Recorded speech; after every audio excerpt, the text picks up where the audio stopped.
choses ne peuvent plus être dissimulées. Le soleil, la lune et la vérité.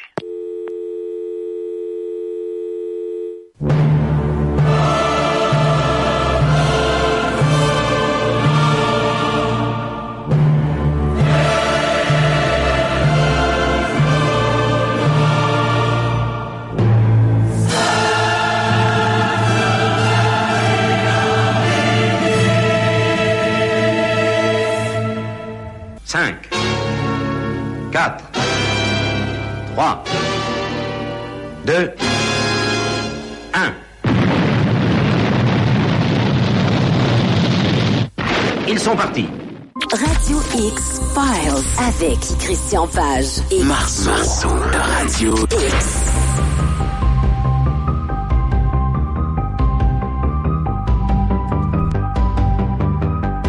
Bonsoir, bon vendredi, bienvenue sur les ondes de Choix 98.1 Radio X. Bienvenue dans Radio X Files avec nul autre que Christian Page qui est au bout de la pipe. Salut! Salut Yannick. Ça va très bien, j'imagine. Le bout de la pipe. Le bout de la pipe! C'est Jeff qui dit ça à Québec, Jeff Fillion. Ah! Ouais. Passez une belle journée, mon ami? Oui, un peu pluvieux ici à Montréal. Oui. Je sais qu'à Québec, c'est un petit peu plus froid, mais à peine. Hein, vous aviez une neige fondante. Voilà. Ça nous change un peu d'hier. Je sais pas comment c'était à Québec, mais à Montréal, c'était particulièrement froid. Comme diraient les copains français, on se gelait les burnes. Oui, absolument. Oui, t'as de l'air calme, t'as de l'air très relax. Qu'est-ce qui se passe? Est-ce que c'est l'approche du temps des fêtes? Ben, je sais pas, peut-être cette idée des vacances bien méritées. Oui. Mais non, c'est une bonne soirée. C'est une bonne soirée. Oui. Voilà. Ça commence. Un sujet que je trouve très intéressant d'ailleurs parce que ça nous amène à toutes sortes de réflexions. Oui. Et très satisfait également de l'entrevue que les gens pourront entendre un peu plus tard dans l'émission. Je me suis entretenu là, cette semaine. Bon, notre sujet, je le dis tout de suite, ce sera l'histoire de ces momies péruviennes. Je vais revenir sur le sujet un peu pour mettre un peu la table. Et je me suis entretenu cette semaine avec le directeur du département d'anthropologie du Musée de l'Homme de Paris, le docteur Alain Froment, et qui est un spécialiste des momies, entre autres. Il a participé à toutes sortes de congrès, de colloques. Il a mené lui-même des groupes de recherche sur les momies. Donc, c'est probablement l'une des grandes sommités mondiales pour parler de ces momies. Et donc, j'étais très agréablement surpris, disons, qu'il accepte de se prononcer sur un sujet aussi controversé que ces histoires de momies extraterrestres, parce que généralement, quand on contacte des gens qui ont un certain statut, disons, académique, et qu'on aborde la question soit des fantômes, les extraterrestres, très souvent, il y a une espèce de dédain, de mépris par rapport au sujet, et ils refusent carrément de se prononcer. Alors que lui a été accepté immédiatement mon invitation, il a été très réceptif à ce qui s'est passé. Je lui ai remis d'abord je te mets un peu la table pour que les gens puissent savoir de quoi on parle, parce que là, on est parti sur nos momies péruviennes. Alors écoute, l'histoire commence à la fin de 2015. On a un groupe de gens, ce sont des pilleurs de tombes, qui se trouvent dans la région de Nazca au Pérou, qui est probablement bien connu de nos auditeurs, parce que Nazca au Pérou, c'est ce désert, cette pampa, où l'on retrouve de grandes figures qui représentent pour la plupart des animaux, et que certains amateurs de théorie des anciens astronautes, dont cette hypothèse voulant que des extraterrestres soient venus sur Terre il y a fort longtemps et auraient contribué à l'essor de certaines sociétés, comme les Égyptiens, les Mayas, les Incas. Donc, les extraterrestres auraient eu des contacts avec les anciens peuples de Nazca qui auraient fait ces figures sur le sol dans le but de signaliser ou marquer leur présence pour les extraterrestres. Donc, toute cette culture a été récupérée par les amateurs des extraterrestres, les amateurs de théorie des anciens astronautes. Donc, on n'est pas tout à fait étranger à ce qui va se passer. Donc, en 2015, on a ces pilleurs de tombes qui se trouvent dans cette région de Nazca. On dit en espagnol des huaqueros. Ce sont des pilleurs de tombes. Et ces gens-là affirment avoir découvert une nécropole qui contenait plusieurs momies d'extraterrestres ou de créatures entre guillemets, disons, exotiques. Il y en a plusieurs. Hein? Il y a des petites momies. La plupart, 6 ou 7 momies, font à peu près entre 30 et 45 centimètres de long. Imagine-toi, là, pour le besoin de l'exercice, des grosses poupées Barbie. Et ensuite, on a 2 autres momies qui sont visiblement de taille humaine. L'une d'entre elles a une taille adulte.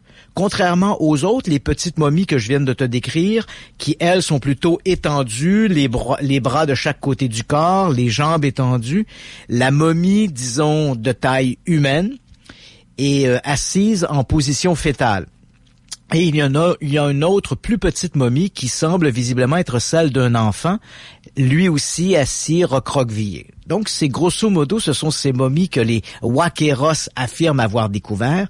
Et leur grande caractéristique, c'est que toutes ces momies ont des déformations crâniennes prononcées, donc des têtes très allongées, et elles n'ont que 3 doigts à chaque main et 3 orteils à chaque pied. Donc, ces momies, par un concours de circonstances, se retrouvent entre les mains d'un certain Paul Roseros Fernandez. Oui. Et laisse-moi faire une Paul petite Roseros... Laisse-moi faire une petite aparté, Christian, pour les auditeurs qui voudraient voir ces momies-là. Il y a de ça quelques temps, je te dirais 8 heures à peu près, tu les as mis sur notre page Facebook Radio X-Files, donc vous pouvez les voir visuellement. Là. Cela dit, je peux reprendre? Oui. Donc, les momies se retrouvent entre les mains de ce Paul Rosero Fernandez, qui lui appartient curieusement à une secte, appelons ça christiano-ufologique. Donc, il croit aux extraterrestres, mais il croit que les extraterrestres sont un peu des messagers du bon Dieu, de Jésus, qu'ils transportent une espèce de foi chrétienne, mais ce sont des extraterrestres. Et cette secte s'appelle Alpha et Oméga. Donc, ce Paul Roseros Fernandez se retrouve avec ses momies, et là, tu vas voir que l'affaire devient de plus en plus nébuleuse. Il prend ces momies et va les présenter à des musées locaux. Il faut savoir que au Pérou, les musées ne sont pas tout à fait à l'image que tu pourrais toi avoir ou que les auditeurs pourraient avoir du British Museum ou du musée du Louvre. Ce sont souvent des petites cabanes installées à gauche et à droite. C'est souvent très bancal. Ils ont des expositions souvent qui sont constituées d'objets ou d'artefacts qui ont été trouvés localement. On ne sait pas trop de quelle façon ils se sont appropriés ces objets. Il n'y a pas réellement un certificat d'obtention archéologique comme on retrouve là, dans toute l'administration de tous les grands musées du monde. Et là, bien sûr, je te fais abstraction des grands musées du Pérou comme Cusco ou Lima ou quelque chose comme ça. Mais je parle vraiment là, les petits musées qu'on retrouve à gauche et à droite. Il y en a un d'ailleurs aux côtés de la Pampa de Nazca. Il y en a près de la citadelle, par exemple, du Machu Picchu. Donc, on a de ces musées un petit peu bancals. Et ce Paul Roseros se présente comme ça avec ses momies. Il fait le tour de ces petits musées et il dit, voilà, ce sont des momies d'extraterrestres. Les propriétaires ou les responsables de ces musées ne montrent aucun intérêt pour les momies de Roseros. Ils disent non, ça nous semble un truc qui est un peu rafistolé et qui plus est des momies d'extraterrestres. On n'y croit pas trop et ça ne soulève pas beaucoup d'intérêt. Donc ces petites momies sous le bras, Roseros Fernandez retourne chez lui en se disant bon, qu'est-ce que je vais faire? Et là voilà qu'il revient à la charge, mais cette fois en présentant ces momies non plus comme des momies d'extraterrestres, mais comme des momies humaines qui auraient été un peu rafistolées, les petites étant entièrement artisanales, dit-il, mais ces momies ont été faites par les anciens peuples de Nazca dans le but de se remémorer des anciens contacts extraterrestres qu'ils auraient eus. Oh. Alors là, tu vois, là, on est vraiment dans une autre histoire. Ouais. Et là, les musées ne présentent pas plus d'intérêt, ne montrent pas plus d'intérêt pour ces fameuses momies. Et c'est là qu'intervient le Français Thierry Jamin, qui va être un peu le porte-étendard de toute cette histoire. Ce Thierry Jamin, c'est un aventurier français qui vit au Pérou. Il se présente lui-même comme un archéologue, même si dans les faits, il n'a pas cette formation archéologique. Fait que disons que c'est un archéologue amateur. Il vit au Pérou et le grand projet de sa vie, c'est de retrouver Grand Pansiti. Grand Pansiti, c'est peut-être que des auditeurs ont vu récemment un film qui est sorti sur les écrans qui s'appelle Z. Et dans le film Z. Ça retrace un peu les aventures de Percy Fawcett, un explorateur britannique qui était persuadé qu'il existait quelque part en Amérique du Sud une immense cité qui était perdue au milieu de la jungle. Donc dans le film, Fawcett la baptise la cité de Z, mais elle a plusieurs noms dans le folklore et l'un de ces noms c'est Grand Paititi. Et on prétend que la cité aurait des murs en or, des routes des rues qui seraient pavées en or. Donc tu vois, ça fait un peu fantasmer et c'est cet objectif que s'est fixé Thierry Jamin, retrouver Grand Paititi. Alors, il est contacté par ce Fernandez, Rosero Fernandez, qui lui parle de ces fameuses momies. Et Thierry Jamin va plonger dans cette histoire tête première. Il récupère l'affaire et aussitôt, il la rebaptise le Alien Project, le projet extraterrestre, même si à ce moment-là, il n'y a aucune preuve que ces momies soient de quelque nature exotique que ce soit. Qui plus est, au moment où Thierry Jamin récupère cette histoire des momies, parce qu'il compte bien la présenter aux médias, et lui, il a des contacts dans les médias, disons, conventionnels, il a également des contacts dans les médias sociaux, donc il compte bien présenter cette histoire au reste du monde, capitaliser en fait sur cette histoire. Et à ce moment-là, alors que Thierry Jamin entreprend cette campagne, il faut quand même le dire, il y a un petit peu d'eau dans le gaz. Parce que ce Rosero Fernandez a mis sur Internet, il a publié des images d'une immense main extraterrestre. C'est d'ailleurs le seul artefact de ce type, parce que dans la tombe, comme je t'ai parlé, il y a ces petites momies qui font de 30 à 45 cm. Il y a ces deux momies qui semblent plus humaines, celle d'un jeune enfant et celle d'un adulte. Ouais. Mais on a, selon les Waqueros, ces pilleurs de tombes, ils auraient trouvé au milieu de ces corps, ils auraient trouvé une grosse main, une main pratiquement géante, qui fait à peu près 60 cm de long par les doigts. Une main, bien sûr, qui n'a que 3 doigts. Et ce Paul Rosero Fernandez a présenté cette main aux médias. Il a mis des photographies de ça sur des pages internet, sur les médias sociaux, et on a pris des radiographies de cette main et on voit bien que c'est un mauvais montage artisanal. On a pris des os d'animaux, on a mis ça dans une espèce de plâtre et on a fait cette main. Parce qu'il faut quand même te dire que ces fameuses momies qui sont présentées, elles ont une caractéristique très particulière qu'on ne retrouve chez aucune autre momie, nulle part ailleurs dans le monde. Elles sont toutes recouvertes d'un enduit blanchâtre qui ressemble à du plâtre. Et cette fameuse couche, cette gangue blanchâtre, on nous dira plus tard que c'est une espèce de terre, d'argile qu'on aurait utilisée, et cette terre aurait servi à protéger les restes biologiques, donc le corps, assécher les tissus de manière à ce qu'ils se protègent davantage. C'est quand même curieux que de toutes les momies jamais retrouvées à travers le monde, il n'y a que ces momies qui sont recouvertes de cette fameuse poudre, de cet enduit blanchâtre. Quoi qu'il en soit, ce Thierry Jamin récupère l'affaire, la présente dans les médias. Immédiatement, il y a une levée de bouclier de la part de la communauté scientifique qui, en voyant ça, se dit c'est un trucage, c'est évident, c'est une escroquerie, etc., fait sur le dos des extraterrestres. Il faut bien le dire, ce n'est pas la première fois qu'on aurait monté une escroquerie sur le dos des extraterrestres. Et là, alors que tout ça se fait, que ce débat-là se fait, on voit s'acoquiner avec ce Thierry Jamin, des individus particulièrement louches avec des passés fumeux.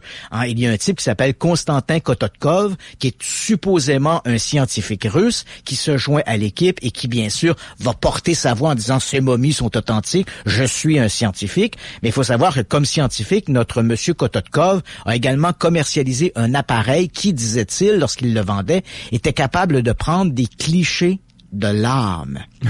C'était pas rien. Et il s'acoquine également avec Monsieur Escroquerie, c'est-à-dire, et j'ai nommé Jamie Maussan. Jamie Maussan est un journaliste espagnol et il est associé à peu près à toutes les fraudes, les grandes fraudes du milieu de l'ufologie des 15 ou 20 dernières années. Donc, tu vois des personnages fumeux qui apparaissent comme ça dans l'entourage de ce Thierry Jamin et qui ne font que, finalement, ajouter de la suspicion à l'idée que tout ça est une arnaque. d'arnaque. Et Jamin va également s'associer avec un réseau de télévision, le réseau Gaïa, qui est un réseau Internet qui présente des reportages ésotériques, pseudo-scientifiques. Bon, donc on fait dans le pas très sérieux.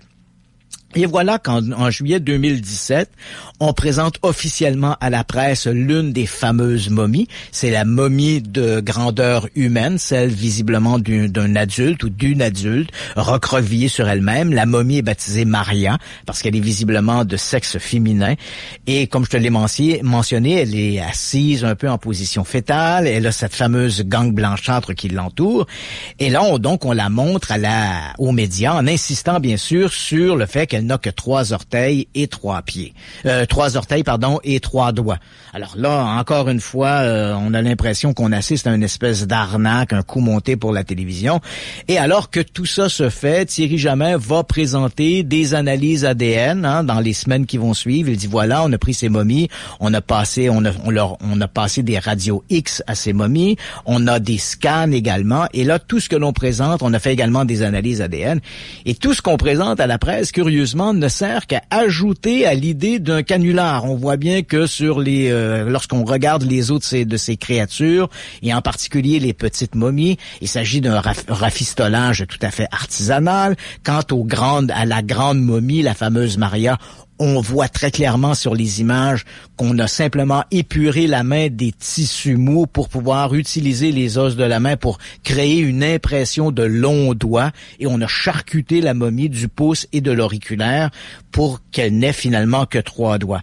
Et ça, évidemment, ça choque les milieux de l'archéologie parce que les petites momies sont visiblement des trucs artisanaux, mais les grandes momies sont visiblement des momies humaines. Et je pense qu'il faut penser à cette dignité humaine. On a pris une véritable momie humaine retrouvée dans une tombe et on l'a charcuté, on l'a manipulé pour laisser croire qu'il pouvait s'agir d'un extraterrestre.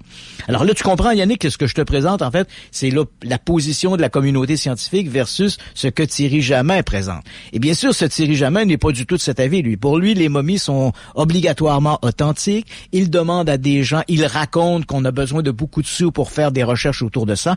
Il dit, je veux aller au fond des choses, je veux que la vérité éclate. Il présente cette histoire-là comme peut-être l'histoire la plus marquante du 20e siècle, sinon de l'histoire de l'humanité. Et là, il va collecter des sous, des donations, et là, il promet éventuellement de nouvelles révélations sur ces fameuses momies.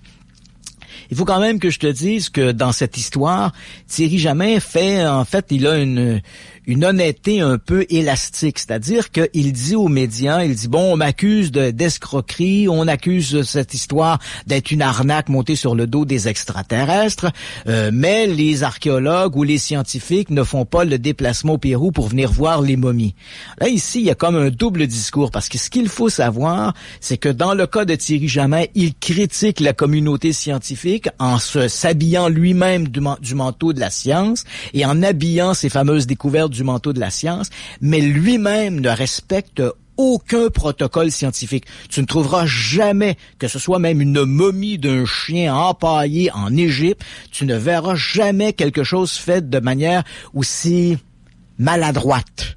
On ne présente pas des momies de cette manière-là. On a fait une espèce de freak show autour de ça. Et ça, c'est inacceptable. C'est pas comme ça que ça se passe. Lorsque les archéologues trouvent généralement une momie, elle est présentée soit à la presse, soit à des musées. Il y a des institutions qui vont se pencher là-dessus. On va présenter des analyses. Il y a un protocole à suivre, un décorum qui doit entourer ces découvertes et leur présentation à la presse. Ici, Thierry Jamin fait fi de tout ça. Et c'est curieux parce que si ce n'était pas lui qui était visé par la critique, je suis tout à fait convaincu que Thierry Jamin serait l'un des tout premiers à dire tout ça est fait tout croche. Tu vois? Mais comme il est visé par la critique, il accuse bien sûr la communauté scientifique de ne pas jouer, de ne pas entrer dans son jeu. Et ce qu'il ne dit pas non plus, c'est qu'il dit, j'ai besoin de sous pour faire des analyses, mais les faits est que plusieurs laboratoires se sont proposés de faire des laboratoires reconnus, lui ont proposé de faire des analyses gratuitement. Et Thierry Jamin, comme il ne peut pas contrôler la façon dont l'information va être présentée à la presse, il a entièrement refusé tout ça. Donc, il refuse l'aide de laboratoires reconnus par peur de voir l'information filtrée sortir dans la presse. Et là, donc, il demande des sous pour pouvoir contrôler l'information, contrôler les laboratoires et dans quelle mesure, bien sûr, les coûts de ça sont aussi élevés que lui le présente. D'ailleurs, le docteur Froment va revenir sur ce détail-là. Quoi qu'il en soit, c'est à peu près la situation telle qu'on était, disons, à la fin de 2017. Et Thierry Jamin promettait de nouvelles révélations, comme je l'ai mentionné. Et ces nouvelles révélations sont arrivées le 19 novembre dernier. Donc, nouvelle conférence de presse au Pérou. Thierry Jamin, toujours encadré de son équipe plutôt fumeuse, présente de nouvelles analyses ADN, de nouvelles analyses de datation carbone 14. Et là, ce qui est assez curieux, c'est que les analyses ADN semblent bel et bien montrer que les momies sont humaines ou constituées d'os d'animaux, mais lui fait fi de ça en disant c'est pas si important que ça l'ADN. C'est quand même curieux. Hein? Mais c'est pas important l'ADN. Non. Christian, ces histoires-là me tuent parce que je trouve que au départ, quand on entend parler de ça, c'est des histoires qui sont intéressantes. Mais parce que cet homme-là veut faire de l'argent, on va se le dire, on se le cachera pas, il veut faire des sous avec son histoire, puis il veut passer à l'histoire. Il est prêt à faire et à dire n'importe quoi pour tenir le plus longtemps possible cette histoire-là, comme quoi c'est vrai. Alors que la finalité, c'est que les gens vont s'informer de plus en plus, puis on va s'apercevoir que c'est un arnaqueur de première, lui et ses partenaires. En fait, Yannick, je te dirais que moi, à partir de l'automne dernier, après avoir consulté, j'ai obtenu les rapports d'ADN. Thierry Jamin a quand même fait preuve d'une certaine transparence, hein, c'est-à-dire il nie ses propres éléments et c'est ça qui est quand même surprenant parce que il fait preuve d'une transparence en mettant sur le site de Alien Project, il met les documents en question, il publie les rapports ADN, il publie les analyses au carbone 14.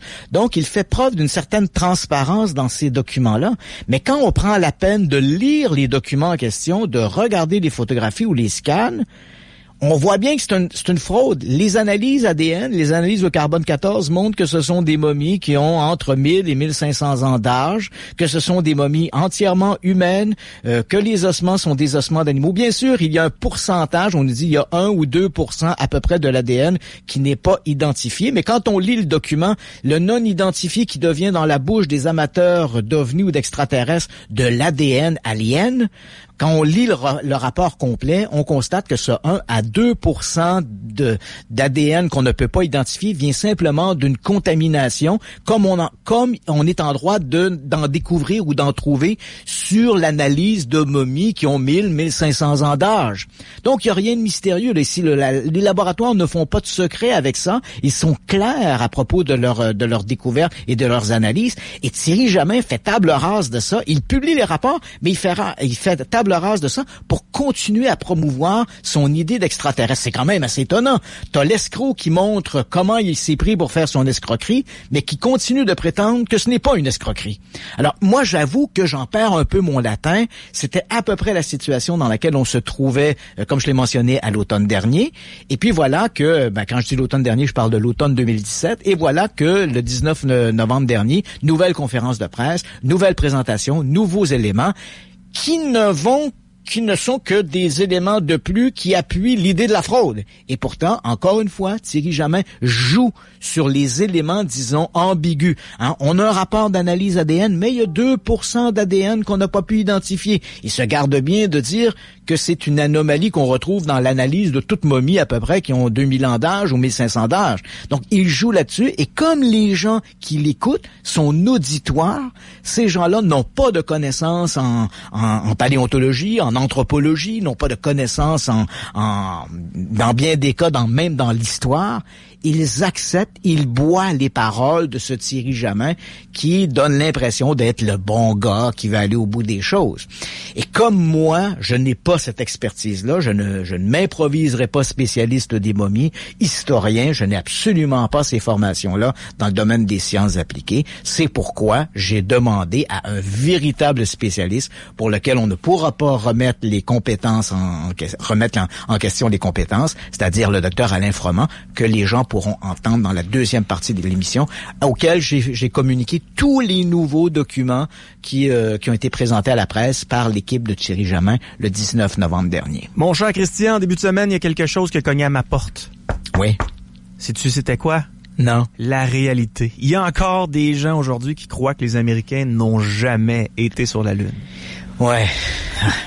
Et ce qui est étonnant, tu as mis sur le site de Radio X cette information, cette nouvelle. Ouais. Hein, c'est la NASA qui a invité l'Américain Stephen Curry. Stephen Curry, c'est un joueur de basketball qui joue, moi je suis pas un spécialiste dans la NBA, qui joue pour une équipe de Californie qui s'appelle les Golden State Warriors.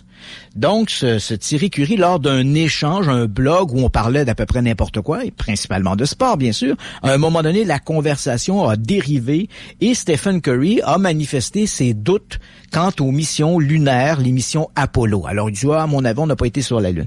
Et ce qui est assez curieux, c'est vrai que lorsque on évoque ça, la NASA, elle a des réactions un peu épidermiques.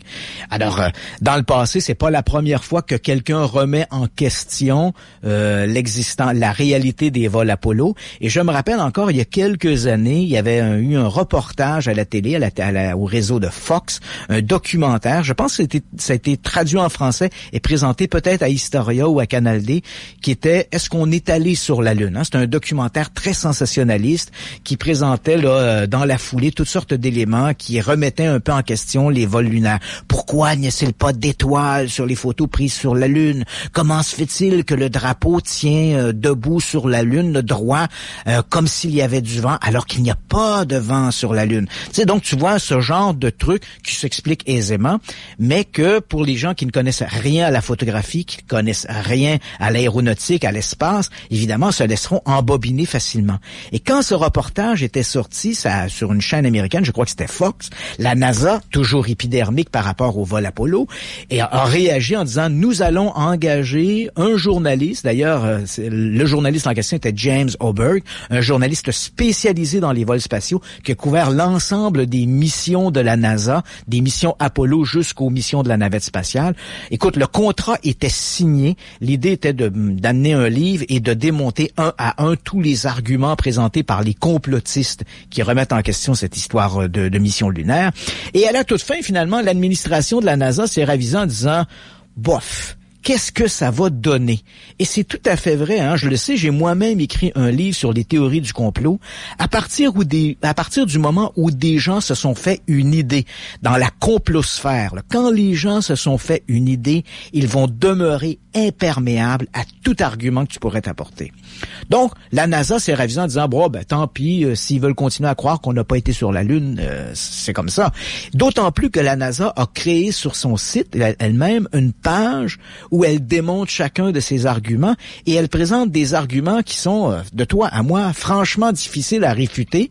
Et l'un de ces arguments les plus étonnants, parce que tu vas comprendre que pour les tenants du complot, c'est toujours la fuite en avant. Si tu m'avais posé la question, Yannick, dans les années 80-90, comment moi, Christian Page, je peux te prouver que l'homme est allé sur la Lune? Je t'aurais dit, écoute, on a laissé des équipements sur la Lune qui sont toujours effectifs, un miroir, par exemple, qui nous permet de calculer la distance de la Terre à la Lune en envoyant un faisceau laser. On a ramené, évidemment, des dizaines et des dizaines de kilos de roches lunaires qui présentent par leur aspect, sont très différents, par exemple, des météorites lunaires. On a déjà trouvé sur la Terre des morceaux de Lune qui provenait d'un impact de météorite. Donc, une météorite frappe la Lune. Il y a au moment de l'impact, il y a le rejet de plusieurs morceaux de Lune dans l'espace, des gros cailloux lunaires, et certains d'entre eux se sont retrouvés dans l'orbite terrestre et ils sont entrés sur Terre, qui sont devenus des météorites. On a retrouvé de ces météorites lunaires. Mais l'aspect physique de ces pierres-là, comme elles ont brûlé en partie dans l'atmosphère au moment de la rentrée, leur surface est beaucoup moins poreuse que les pierres ramenées de la Lune. Donc, ce qui prouve bien que les pierres que la NASA a en sa possession, certaines d'entre elles sont dans des musées, ces pierres-là, par leur aspect poreux, montrent bien qu'elles viennent de la Lune et ne sont pas arrivées sur Terre par le biais d'une météorite, là. Donc, il y avait ça. Mais à part ces météorites, et si tu vas pas dans le musée, c'est un peu difficile pour moi de te dire, voilà, on a une pierre de lune. On avait évidemment les films et les photos, mais bon, les théoriciens du complot diront rapidement que tout ça est facilement trucable. Mais depuis quelques années, je te dirais depuis une dizaine d'années, et ça, à mon avis, c'est peut-être l'un des arguments les plus massus, et c'est très difficile de l'écarter, à moins d'être un théoricien du complot, et d'inventer des théories ad hoc pour essayer de justifier. Ces éléments sont, on a maintenant des photographies des sites d'atterrissage. Il faut savoir qu'au cours des 10 ou 15 dernières années, la Lune a été visitée par plusieurs satellites artificiels provenant de différentes agences spatiales, que ce soit des agences, par exemple, la japonaise, les Russes, l'Inde a envoyé des satellites autour de la Lune. Et ces satellites qui se sont mis en orbite autour de la Lune étaient équipés d'appareils photo, de lentilles, de caméras qui étaient au moins 100 fois supérieures à ce qui était embarqué sur les missions Apollo dans les années 70. Et ces satellites artificiels autour de la Lune ont rephotographié, recartographié au complet la surface de la Lune, incluant les sites d'atterrissage des missions Apollo. Et sur les photographies, elles sont tellement de bonne qualité qu'on peut voir le premier étage du lemme lunaire qui est laissé sur la Lune. On peut voir la petite Jeep qui a été utilisée par les 2 ou 3 dernières missions Apollo. On peut voir les empreintes laissées par les astronautes lorsqu'ils ont marché sur la Lune, parce que comme il n'y a pas de vent, tu comprendras que les empreintes, le dérangement de la surface lunaire va rester marqué à tout jamais par cette présence humaine. Et sur les photographies prises par ces satellites, on voit les sites d'atterrissage. Alors évidemment, ça me paraît pour moi, pour la plupart des gens, on va se dire, mais là c'est un argument un peu massu, tu vois le site d'atterrissage. Mais évidemment, pour les théoriciens du complot, c'est de dire, oui, mais ce sont des photographies et les photos peuvent être truquées. Et là, tu réponds, oui, mais ces photographies n'ont pas été prises par la NASA. En tout le moins, pas toutes par la NASA. Il y a des photographies, par exemple, qui ont été prises par les Russes. Chinois. Oui, ou les Chinois. Ouais. Oui, mais la NASA contrôle tout. Et là, tu te dis, là, à un moment donné, on ne peut pas s'en sortir. Tu vois, donc, c'est cette fuite en avant. Quel que soit l'argument que tu vas présenter, c'est la fuite en avant. Un autre argument présenté par la NASA qui montre bien le succès des missions Apollo, il faut se rappeler qu'on est en le premier débarquement de l'homme sur la Lune, 1969. On est en juillet, c'est Neil Armstrong. Et à ce moment-là, il y a un bras de fer entre les Russes et les Américains pour qui sera le premier sur la Lune. Neil Armstrong se pose, dépendamment d'où tu te trouves sur Terre, c'est le 20 ou le 21 juillet. Là, si on prend l'heure internationale, c'était le 21 juillet 1969 à 2h56 que Neil Armstrong a fait son premier pas sur la Lune. Cette fameuse phrase célèbre, c'est un petit pas pour l'homme et un bond de géant pour l'humanité. Et qu'ont fait donc le 22 juillet 1969 les Russes? Ils ont mis un terme à leur projet lunaire et ont félicité les Américains pour avoir été les premiers à débarquer sur la Lune. Et je te rappelle, on est en pleine guerre froide. Si quelqu'un savait que les Américains n'avaient pas été sur la Lune, c'est bien les Russes qui l'auraient su les premiers. Et je peux t'assurer que s'ils avaient eu le moindre doute à ce moment-là, ils auraient redoublé d'efforts pour envoyer un vaisseau russe sur la Lune pour être les premiers à atteindre cet objectif. Donc ces éléments-là, ce sont des arguments qui sont quasi indémontables, mais pourtant, pour les théoriciens du complot, il y aura toujours cette fuite en avant. Donc, pour en revenir à ta nouvelle de cette semaine, lorsque la NASA a réagi aux déclarations de Stephen Curry, elle lui dit « Écoutez, si vous doutez qu'on est allé sur la Lune, nous vous invitons à venir au Centre spatial Johnson, qui se trouve à Houston, et de venir voir un peu ce qui est la chambre lunaire, les pierres lunaires, les photographies, les films, bref, tout ce qu'on a ramené de la Lune. » Mais bon, bien sûr, pour l'instant, Stephen Curry a simplement répondu par un tweet où on voyait un petit bonhomme avec un gros sourire et des lunettes fumées. Donc, ça ne dit pas grand-chose. Mais bon, l'invitation est lancée. Mais en ce qui me concerne personnellement, et comme je connais bien ce milieu de complosphère, que ce soit pour les théories du complot avec les missions lunaires, le World Trade Center, les chemtrails, on en a souvent parlé, je pense qu'à partir du moment où les gens ont adhéré à une théorie du complot, il est excessivement difficile de les faire changer d'avis, quel que soit l'argument argument que tu vas présenter, ces gens-là trouveront toujours le moyen de le démonter pour continuer de croire en leur vision de la théorie du complot. Vous voulez voir les fameuses momies péruviennes que Christian vous parlait tout à l'heure, vous pouvez aller sur notre page Facebook Radio X-Files et vous pourrez aussi consulter l'article sur la NASA qui réagit aux propos de Stephen Curry. On fait une courte pause, on vient.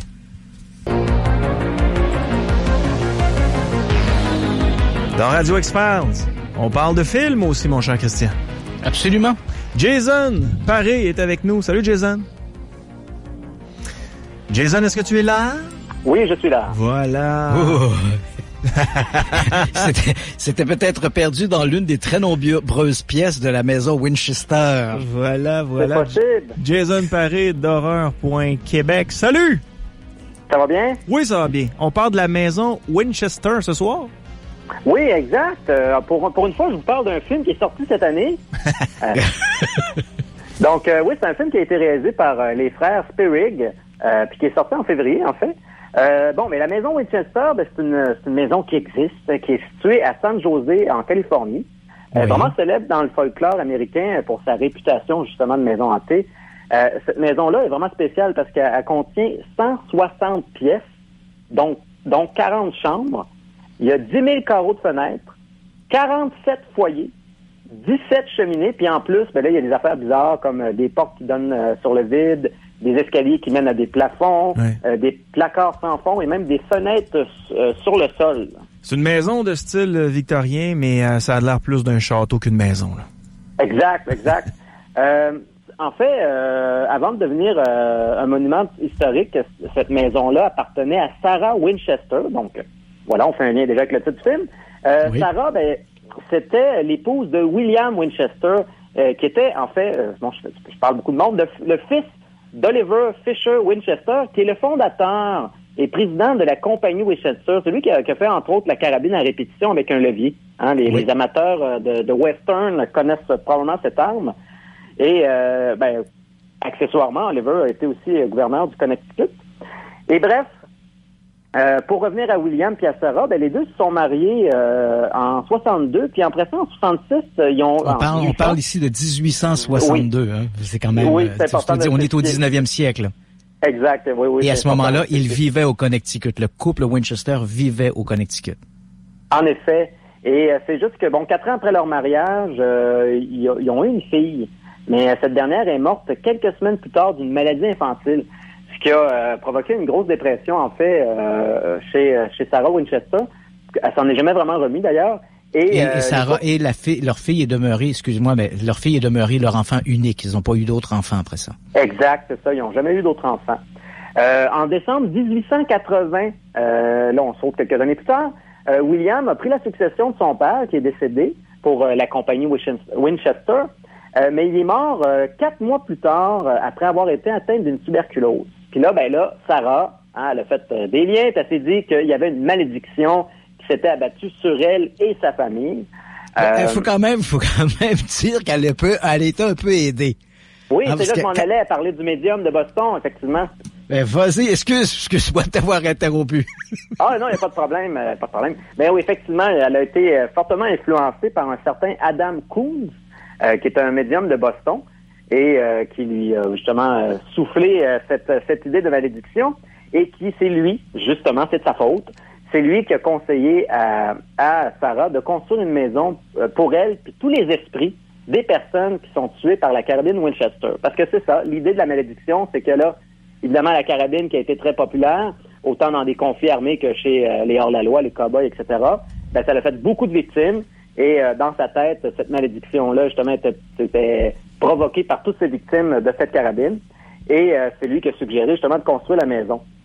Elle a erré pendant 4 ans à marcher vers l'ouest, parce que l'idée, c'est qu'elle allait trouver la maison idéale. Elle allait s'en apercevoir comme d'instinct quelle était cette maison.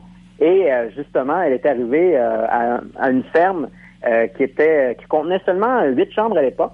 Bon, on s'entend que c'est quand même plus gros que la moyenne des maisons. Mais bref, c'était en 1884, que là, elle a acheté cette ferme. Et là, c'est que, selon le médium lui affirmait que tant qu'elle construirait la maison, qu'il y aurait des travaux, que Sarah Winchester vivrait. Donc, c'était un peu l'idée. Puis que les fantômes la laisseraient en paix. Là. Tant aussi longtemps qu'on entendrait des marteaux martelés, des scies sciés, les fantômes laisseraient en paix Sarah Winchester. Exact. Et là, si on regarde avec l'équivalent d'aujourd'hui, elle a dépensé 70 millions de dollars en rénovation et en agrandissement pour cette maison. Puis justement, comme tu dis, le travail a été continu 24 heures sur 24, 7 jours sur 7, 365 jours par année, et ça pendant 38 ans. Oui. Okay? Donc, c'est un peu comme... Oui. Oui, ce qui est absolument aberrant dans cette histoire-là, et c'est peut-être pour ça que cette maison de Sarah Winchester, que j'ai visitée à quelques reprises, on avait fait un reportage à la télévision, là, à Canal D, c'était dans Dossier Mystère là-dessus. Écoute, c'est comme la maison servait à accueillir des esprits, puis des esprits, ils ont pas de corps. Fait comme ils ont pas de corps, Sarah Winchester n'avait pas engagé d'architecte. Elle y allait un peu à main levée. L'important pour elle, c'était la construction. Et il y avait il y a le nombre 13 qui revient continuellement, 13 chandeliers dans une pièce, 13 fenêtres dans une autre. Bon, il y a des nombres comme ça sur lesquels elle faisait un peu une fixation qu'on retrouve dans la maison. Mais comme la maison ne servait pas à accueillir des invités vivants, elle faisait n'importe quoi. Donc, elle disait à ses ouvriers, construisez une pièce ici. Puis là, d'un coup, oui, on fait quoi, Madame Winchester? Faites une porte ici. Oui, mais la porte va donner sur le vide. C'est pas grave. Vous faites une porte, puis on mettra une clôture pour empêcher les gens de passer. Puis la porte, elle ouvre sur un vide de 3 mètres. C'est correct. Placez une fenêtre sur le plancher. Donc, une verrière qui est complètement inutile. Construisez-moi un escalier qui monte d'un étage, mais qui va contenir 70 marches, dont chaque marche monte d'à peu près 1 centimètre. Des aberrations absolument incroyables. Mais évidemment, si on se met dans la peau de Sarah Winchester, comme la maison ne servait pas à accueillir ou que ces rénovations n'étaient pas destinées à des vivants, on en avait un peu rien à cirer ce que ça donnait. Et éventuellement, comme tu le mentionnes, Jason, après tant d'années, 3 décennies, presque 4, à construire, on s'est retrouvé avec une maison, si je ne me trompe, je crois que c'est la plus grande maison privée au monde. À l'époque où Sarah Winchester est décédée, que la maison a été cédée à la ville c'était à Santa Clara, c'est éventuellement l'administration municipale qui ont récupéré la ville, parce que qui aurait voulu d'une maison comme celle-là? Et à ce moment-là, au moment du décès de Sarah Winchester, la maison est la plus grande maison au monde. C'est une aberration. Oui, c'est ça. Puis justement, tu parles du nombre 13. C'est toutes des choses qui sont récupérées dans le film. Dans le film, justement, le nombre 13, c'est apparemment un chiffre qui permet de bloquer les esprits pour les empêcher de ressortir des pièces qui ont été conçues pour eux. Donc, sont comme bloqués avec une planche de bois qui contient 13 clous. Donc, aussi un placard à un moment donné qui a 13 crochets. Donc, ça apparemment, ça retient prisonniers les esprits. Et ce qui est intéressant, justement, tu parles de la manière qu'elle construisait sa maison, mais dans le film, en fait, c'est les esprits, la nuit, après minuit, elle s'installe dans une pièce et là, elle se fait inspirer par les esprits. Elle est pratiquement comme contrôlée quand elle dessine les plans. Et c'est finalement les esprits qui dessinent les plans. Et d'ailleurs, il y a le film, je ne sais pas si vous l'avez vu, mais il se passe en 1906. Et 1906, c'est une date importante, autant pour les États-Unis en général que pour la maison elle-même. Parce qu'en 1906, c'est l'année qu'il y a eu un énorme séisme à San Francisco. Qu'on avait appelé à l'époque, c'était comme le séisme de tous les temps, là, de l'histoire de la Californie. C'était le plus grand séisme connu ou enregistré sur la côte ouest américaine. Ben, ça demeure encore aujourd'hui une des catastrophes naturelles les plus importantes qui a touché une grande ville américaine. Et suite à ce séisme-là, il y avait eu 3 jours d'incendie. Donc, en fait, c'est particulièrement l'incendie qui a duré pendant 3 jours qui a provoqué autant de dommages à la ville de San Francisco. Et comme la maison était tout près, elle a été elle aussi touchée par ce séisme qui a détruit 3 étages supérieurs, les 3 étages supérieurs en fait de la maison Winchester. Et cet événement sert de climax dans le film. En gros, ce qui se passe, c'est qu'avant le tremblement de terre, il y a un personnage qui s'appelle le Dr. Eric Price, qui est joué par Jason Clarke, puis lui est engagé par les actionnaires de la compagnie Winchester pour évaluer l'état mental de Sarah. Sarah qui est interprétée par Helen Mirren, on l'a vu entre autres dans The Queen. Et parce qu'elle détient quand même la moitié des actions. Des parts, des actions de la compagnie. Exact. Donc là, la compagnie aimerait bien se débarrasser d'elle. Et c'est ça sert de climax à ce niveau-là. Et que ce soit dans le film ou dans la réalité, Sarah Winchester était convaincue que c'était la colère des esprits qui avait provoqué ce tremblement de terre et la destruction des 3 étages. En gros, les esprits auraient eu peur parce qu'elle était déjà rendue à 160 pièces à ce moment-là, auraient eu peur que elle cesse ses travaux. Alors, pour manifester leur colère, il aurait fait pression par ce séisme. Et ce qui est intéressant, si je peux revenir sur le film, ce qui est intéressant, c'est que la malédiction qui frappe la famille Winchester, dans le film, ils font une métaphore avec celle qui touche toutes les États-Unis par rapport aux armes à feu. Il y a le fantôme, là, vraiment le big boss, le bad guy, le fantôme du film. C'est un tueur de masse qui aurait assassiné 15 personnes avant d'être abattu par la police pour venger la mort de ses 2 frères sudistes qui ont été évidemment tués par la carabine Winchester. Donc, il y a vraiment un parallèle à faire avec les tueurs en masse qui sont quand même assez courants aux États-Unis. C'est quand même un sous-texte quand même subtil, mais qui est quand même intéressant dans le film. Et toi, tu as vu le film Winchester? Oui, évidemment. Je l'ai vu récemment. Je l'avais pas écouté depuis qu'il était sorti, mais je l'ai vu récemment. C'est pas un très grand film. C'est pas un très grand film, mais j'ai quand même trouvé ça sympathique. Moi, je connaissais pas du tout l'histoire avant de voir le film. Et j'ai trouvé ça quand même intéressant. Et donc oui, je pense que ça vaut tout de même la peine pour ceux qui en plus s'intéressent à ce genre d'histoire-là. Ça peut être une manière intéressante, même si c'est une fiction, de l'appréhender, de l'apprendre. Oui. Puis petite anecdote en passant, en terminant, Harry Houdini en personne a visité la maison en 1924 parce que très rapidement c'est devenu un lieu touristique. Et c'est lui qui a donné le nom qu'on connaît aujourd'hui de Mystery House, la maison mystère, suite à sa visite. Ah oui, absolument. Et il y a des prises de vue qui sont assez magnifiques, qui te montrent un peu l'intérieur de la maison, comment tout ça a été fait. Écoute, moi aussi, j'ai vu le film. C'est comme tu le mentionnes, c'est pas un très grand film, mais le temps que le film dure, c'est un divertissement et c'est amusant parce que, comme tu le mentionnes, dans le milieu du paranormal, de l'étrange, c'est en fait un incontournable, cette maison Winchester. Et aujourd'hui, elle a la réputation d'être hantée et de nombreuses équipes de, entre guillemets, chasseurs de fantômes se sont donné rendez-vous dans la fameuse maison Winchester dans l'espoir de pouvoir déterminer ou documenter des manifestations surnaturelles. Oui, ben c'est ça. J'ai vu la liste là, de personnes qui disent avoir vu les observations. C'était interminable. Mais bon, faut dire quand même que ça fait 92 ans là, qui est accessible aux touristes. D'ailleurs, pour ceux qui veulent lui rendre visite, rendre visite à la maison, c'est autour de 40 $ pour pouvoir faire la visite. Mais pense-y, 160 pièces. Ils font le ménage comment là-dedans?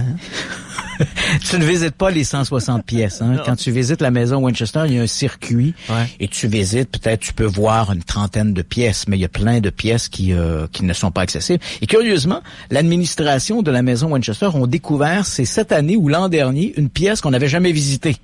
Ah, ouais. Donc la pièce, évidemment certaines pièces ont été condamnées et voilà que cette année ou l'an dernier, je me rappelle plus exactement, alors qu'on faisait le tour de la maison, des gens sont tombés comme sur ils ont défoncé un mur et de découvrir que derrière le mur, il y avait une pièce qui était là il y avait un sofa, des meubles qui étaient là. Sarah Winchester l'avait fait condamner et cette pièce était restée là non visitée depuis la mort de Sarah Winchester qui remonte de mémoire, je pense que c'est en 1922 qu'elle est décédée. La même année où on a la même année où on a découvert le tombeau de Toutankhamon. C'est comme ça que je m'en rappelle. Ah, ok, c'est bon, c'est bon. Ben là, ils ont peut-être libéré un esprit en découvrant cette nouvelle pièce.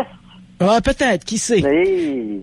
Ben, merci beaucoup, Jason. Ça fut agréable. Et effectivement, j'invite les gens à voir le film durant le temps des fêtes. Si ça vous tente, écoutez, vous avez toutes les opportunités possibles pour voir ce film qui est maintenant disponible, je crois, sur Netflix ou les réseaux de diffusion comme c'est blanc. Il est sur Netflix, puis tu sais, c'est pas un film d'horreur très violent, donc c'est quand même accessible pour les plus jeunes aussi. Puis même si c'est pas un grand film, les acteurs qui sont dans le film, c'est quand même des comédiens de talent. Donc je pense que ça vaut la peine. Jason, merci beaucoup, Jason. Merci beaucoup. Plaisir. On se laisse avec la bande-annonce de la malédiction Winchester. C'est un gigantesque édifice de 7 étages construit sans ordre ni logique sur les ordres d'une veuve accablée par le chagrin. L'esprit de Sarah Winchester est aussi tourmenté que sa demeure. Madame Winchester, je suis très heureux de vous rencontrer. Croyez-vous aux fantômes, Dr. Price? Je ne peux pas croire en ce que je ne peux voir ni étudier. Je sens leur présence. Dans l'air, dans les murs. Ils nous ont trouvés. Je n'ai jamais rencontré un esprit aussi puissant. Cessez de tourmenter ma famille. Votre colère ne pourra jamais nous vaincre.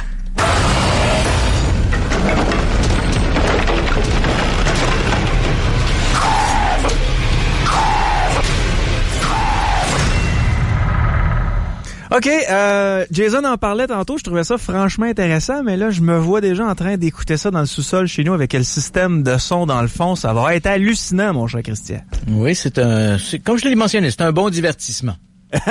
Effectivement, puis pour ce qui est de la suggestion de Jason Paré de horreur.québec, je vous ai mis la bande-annonce sur la page Facebook Radio X Files. Maintenant, passons à des histoires de mythes et de légendes avec David Magny qui est au bout du fil. Salut David! David, est-ce que tu es toujours là? Oui, bonjour Yannick. Bonjour. Ben, salut. On parle de flûte de Hamelin ce soir. Oui, ben oui. Un joueur de pipeau. Le joueur de pipeau, oui. Le joueur de flûte de Hamelin, c'est un conte. Ben en vrai, nous, on voit souvent ça comme un conte, mais c'est en Allemagne, c'est une légende qui est très populaire, qui est très âgée aujourd'hui, qui est très âgée. Aujourd'hui, nous, on trouve surtout ça dans les livres de contes là, pour enfants, là, entre Hansel et Gretel et Jack et l'haricot magique. Là. Ouais, et je te dirais même qu'il y a plusieurs villes, je pense notamment à Nuremberg, où j'ai vu une statue du fameux joueur de flûte. Là. Donc, il y a plusieurs villes qui ont repris cette thématique-là et ils en ont fait des statues, des objets comme ça pour agrémenter des parcs ou des trucs comme ça. Oui, ben... C'est sûr que nous, on voit ça aujourd'hui comme un conte, mais en réalité, c'est vraiment une légende. Puis la plupart des légendes sont basées sur des événements qui sont réels, soit des faits historiques. C'est pour ça que souvent, on a des échos là, comme ça encore aujourd'hui dans les statues ou certains monuments ou certaines gravures. Là. Mm-hmm. Donc d'où vient cette légende? Qu'est-ce que c'est exactement? C'est l'histoire du joueur de flûte qui entraîne les enfants, là. Exactement. Pour mettre les gens en contexte un peu... la légende raconte que, donc dans la ville de Hamelin, on parle au 13e siècle, la ville était infestée par des rats, et le maire de la ville entend parler donc d'un joueur de flûte capable de charmer les rats puis de débarrasser la ville de ce fléau-là. Il va donc engager le joueur de flûte qui fait sa besogne puis emmène les rats se noyer dans une rivière. Par la suite, le maire refuse de payer le joueur de flûte parce que veut pas, il est débarrassé de son problème. Et le joueur de flûte est donc fâché, s'exile pendant quelques semaines et il revient ensuite. Une nuit, il vient, il va jouer de la flûte, puis il va ensorceler les enfants. Les enfants, 130 enfants que dit le conte, garçons et filles, vont suivre alors le joueur de flûte jusque dans la montagne, qui va se refermer et on ne revit jamais les enfants. C'est un peu la morale qui dit que faut payer ses comptes et que les bons comptes font les bons amis. Oui.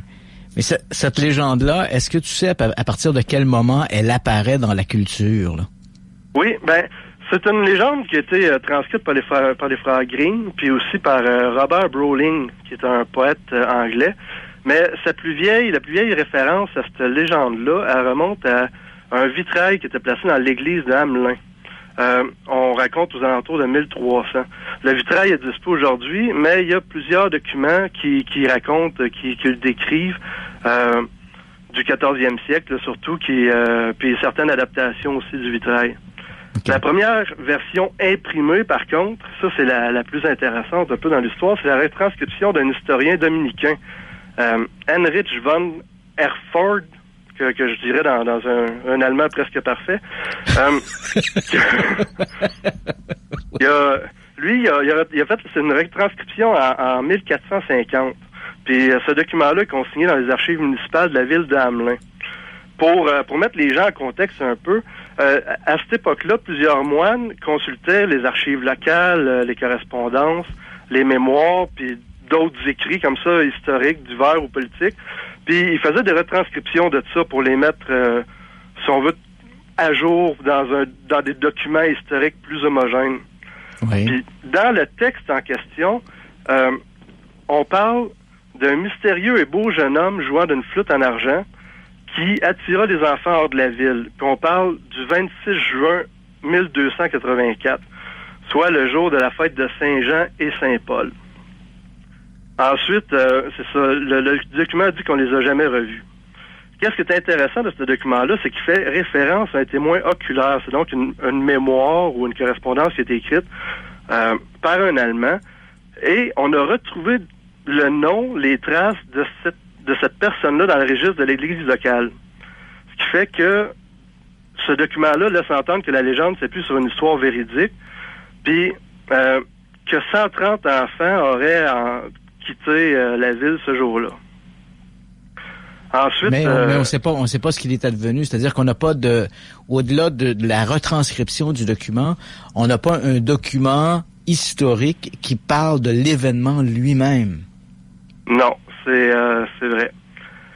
C'est là que l'histoire s'est surtout transmise oralement. Ensuite, il faut attendre en 1556 pour avoir la véritable version, celle que j'ai fait un petit peu un bref aperçu. Ouais. Celle-là, elle est écrite par un auteur, un écrivain. C'est donc rien d'historique, mais c'est la première à faire référence au rat, au contrat avec la mère, puis aussi à la disparition des enfants dans la montagne. Donc, on essaie de trouver, on avait déjà les faits, on essayait maintenant de trouver la cause. Oui, exactement. Puis on commençait déjà un petit peu à encenser cette histoire-là pour en faire une fable là, un petit peu moralisatrice. Oui. Est-ce que tu sais... bon, là, on parle est-ce que tu sais si cette histoire-là a été récupérée dans d'autres... Bon, on la situe en Allemagne, on est près des Pays-Bas, c'est le nord-est, le nord-ouest de l'Allemagne. Est-ce que tu sais si dans d'autres cultures européennes, la légende a été reprise sous d'autres formes, édulcorée, transformée, changée? Ben, assurément, il y a certaines versions là, qui parlent de disparition d'enfants.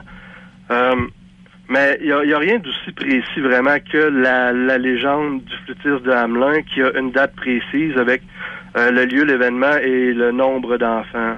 Okay. Il faut dire aussi que à cette époque-là, il y a eu les gens n'avaient pas un aussi bon registre, admettons, pour faire le suivi de la population. Fait que toutes ces histoires-là qui sont énoncées sont pas toujours vérifiables. Ouais, puis tu parlais tantôt d'une espèce de transcription par des moines, etc. Je pense que les gens ont peut-être en mémoire le roman ou l'adaptation cinématographique du film Au nom de la rose, hein, le roman de Umberto Eco qui a été adapté au cinéma. Et on s'imagine ces moines qui font la retranscription, les copistes, hein, qui font des copies de manuscrits.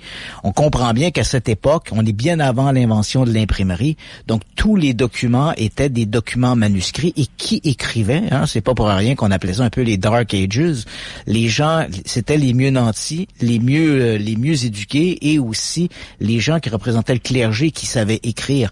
Mais le reste de la population n'écrivait pas, on ne savait pas écrire et le papier à l'époque n'était pas, était une denrée rare et dispendieuse. Donc, on comprend qu'il y a énormément d'histoires, grosso modo, là, que je pourrais qualifier de faits divers, qui ont été oubliés ou qui ont été transformés dans l'histoire parce qu'on n'a pas de version écrite. Hein, donc on avait une grosse tradition orale autour de ces histoires sans avoir pour autant des documents écrits. Exact.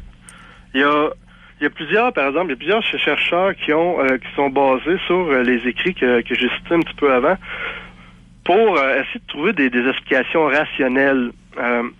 Des traces qu'aurait laissé, si on veut, la disparition de 130 enfants dans la ville. Puis, ils ont essayé, sans trop de succès, de trouver dans d'autres villes si on aurait eu, justement, l'apparition d'un troupeau d'enfants ailleurs. Mais il y a des théories qui sont quand même assez intéressantes, où, justement, les dates concordent pas toujours parfaitement, mais on ne sait pas justement si dans la transcription, les dates ont été respectées d'une façon parfaite aussi. La théorie, évidemment, qui est la plus populaire, souvent la plus répandue, c'est celle qui parle d'une épidémie de peste. On sait que la peste bubonique a ravagé l'Europe entre 1345 et 1360. La ville d'Hamelin n'a pas été épargnée. C'est amusant parce qu'il y a un lien facile ici avec les rats, hein, parce qu'on disait que les rats étaient les transporteurs de la peste. Oui, exactement. Puis de cause, en effet, ça n'aurait pas été impossible qu'un grand nombre d'enfants soient extradés, soit pour les protéger de la maladie ou pour protéger la population d'un nombre d'enfants malades.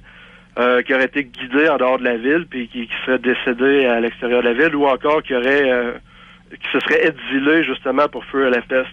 Oui, essayer de protéger les biens portants d'une épidémie là, qui se répandait rapidement. Là. Oui. Puis il y a aussi, à cette époque-là, il faut dire que il y avait souvent des gens charismatiques qui allaient séduire des gens, qui ramassaient des troupes de personnes. Puis à cette époque-là, l'Empire germanique était très vaste, puis il y avait des lieux à coloniser. Puis il y avait des hommes qui parfois, je dis pas que c'est quelque chose qui arrivait quotidiennement, mais il y a des traces de gens qui allaient de ville en ville, rallier des gens pour les emmener coloniser les nouvelles terres de l'Empire qui étaient plus éloignées. Oui. Que c'est très probable que ces gens-là aient pu avoir des tambours ou des flûtes pour égayer un petit peu le trajet. Fait que ça fait aussi partie des théories là, que peut-être que des gens auraient rallié des gens pour coloniser ailleurs. Ouais. En tout cas, c'est une histoire c'est une histoire fascinante parce qu'on parle d'un fait divers obscur et qui encore aujourd'hui, on est 800 ans plus tard, donc la tradition orale a entraîné une tradition écrite, une récupération dans des contes, notamment les frères Grimm, et aujourd'hui on parle encore de cette histoire de joueurs de flûte qui a entraîné les enfants parce qu'ils n'avaient pas été payés pour avoir sauvé la ville d'une invasion de rats. Exact. Ouais. Ben, merci beaucoup, David, pour cette explication, à tout le moins cette présentation du mythe ou de la légende du joueur de flûte de Hamelin. Pour en entendre plus d'histoires macabres et insolites, allez faire un tour sur Dark Stories, donc dark-stories.com pour aller lire les belles histoires de David. Ben, merci beaucoup. Merci à toi. Bonne soirée à vous deux. Bye bye. Bye. Radio X Files. Radio. Le podcast sera disponible dans quelques minutes pour Radio X-Files vers les alentours de 22h30, 22h45 pour les gens qui ont pas eu la chance de nous écouter depuis le début. Partagez à vos amis. On les met toujours sur la page Facebook Radio X-Files. Je vous dirais le samedi matin. Donc ce sera l'occasion pour vous de l'écouter en rediffusion si vous le désirez bien. Maintenant, Christian, je dois te dire que je t'envie un petit peu. Oui. Ouais, tu as eu la chance de discuter avec un anthropologue biologiste concernant les fameuses momies péruviennes. Voilà, on en a parlé un peu au début de l'émission. Je vais faire dans l'entrevue, on va voir qu'on fait un peu un résumé de l'histoire. Donc, ce qu'on va entendre, c'est une entrevue faite un peu plus tôt cette semaine avec Alain Froment. Le docteur Froment est le responsable du département d'anthropologie il est attaché au département d'anthropologie du Musée de l'Homme à Paris. C'est un spécialiste des momies.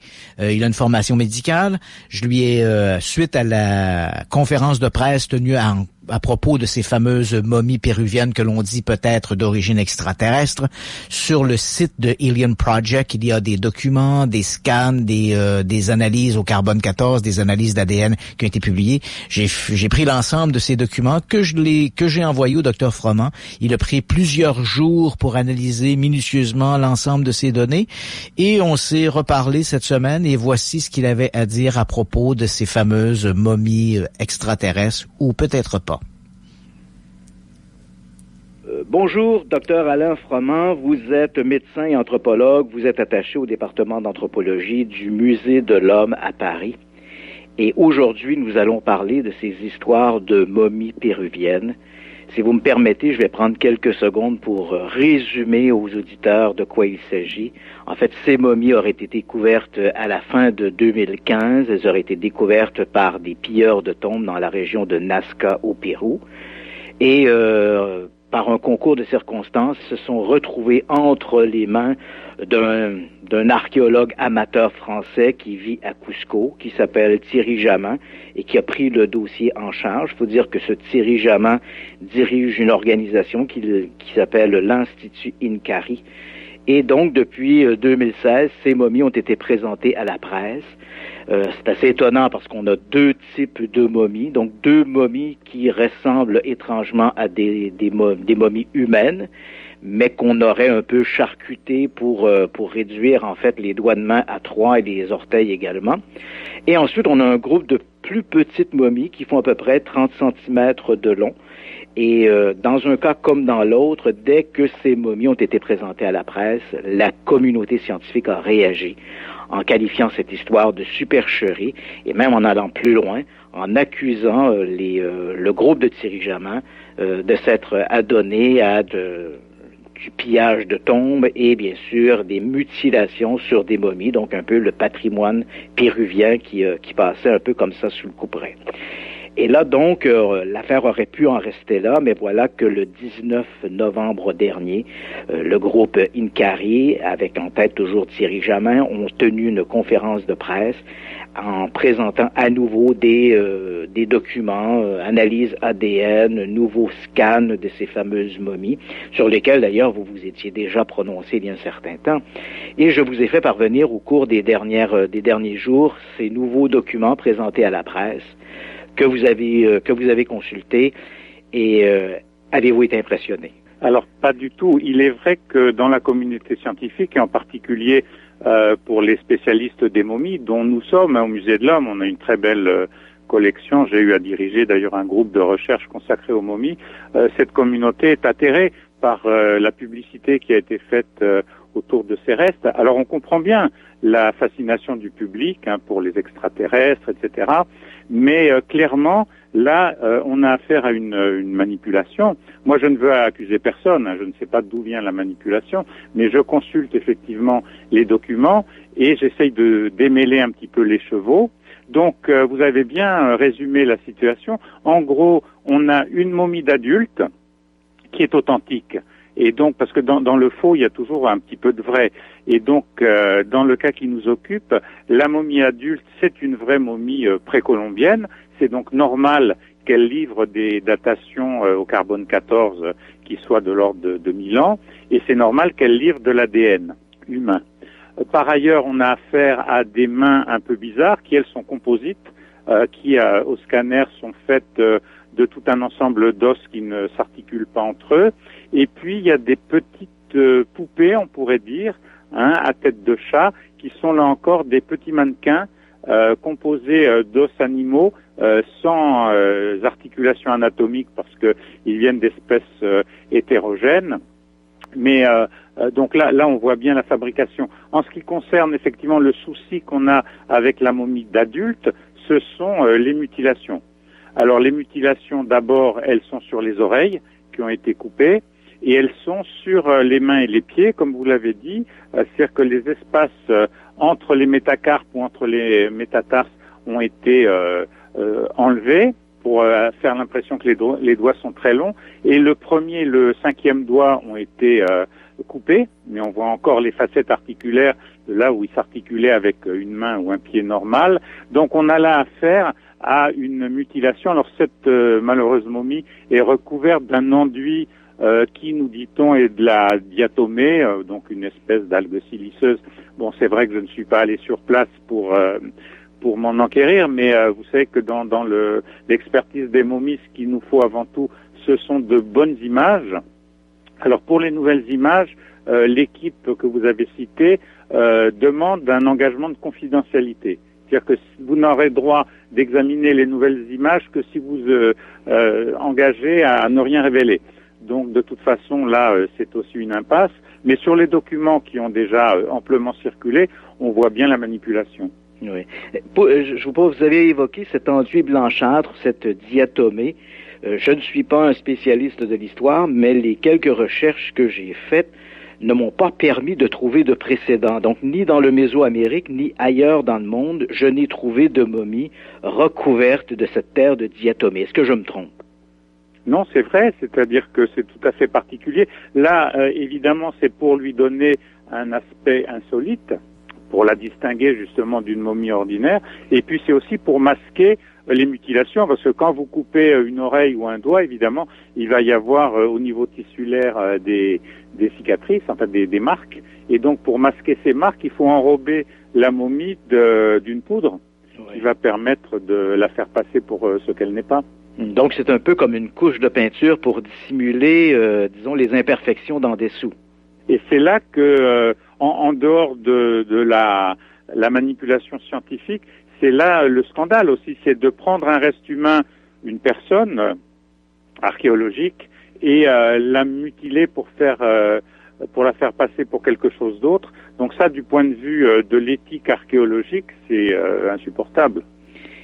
Quand les momies ont été présentées pour la première fois à la presse, un autre élément m'avait accroché, et là, encore une fois, j'insiste sur le fait que je ne suis pas moi-même anthropologue ni archéologue, mais ce qui m'avait frappé, c'est que dans toutes les cultures, et en particulier dans le cas du Mésoamérique, on avait développé des rituels funèbres. Dans le cas des momies au Pérou, elles n'avaient pas une préparation particulière, contrairement aux momies égyptiennes, mais généralement, elles étaient placées dans un contexte rituel, c'est-à-dire qu'il y avait autour d'elles des objets leur ayant appartenu, elles étaient souvent assises ou placées en position fétale, et dans le cas des momies qu'on nous présente par ce groupe Inkari, on voit d'abord la momie adulte qu'ils appellent Maria, qui, elle, est visiblement une momie humaine qu'on retrouve en position fétale, mais les autres momies, celles que vous avez qualifiées de poupées, effectivement ressemblent étrangement à des poupées qu'on aurait sorties de leur carton, donc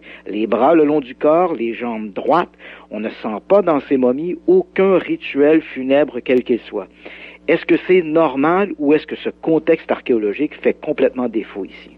Le contexte fait défaut. Justement, l'astuce consiste à dire que ces restes ont été trouvés par des pilleurs de tombes qui ne vont pas révéler évidemment le site, etc.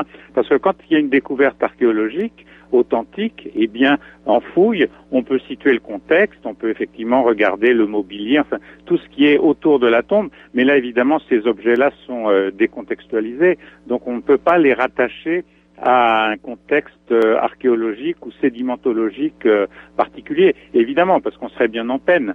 C'est pour ça que on n'a encore jamais trouvé dans des fouilles normales ce genre de choses.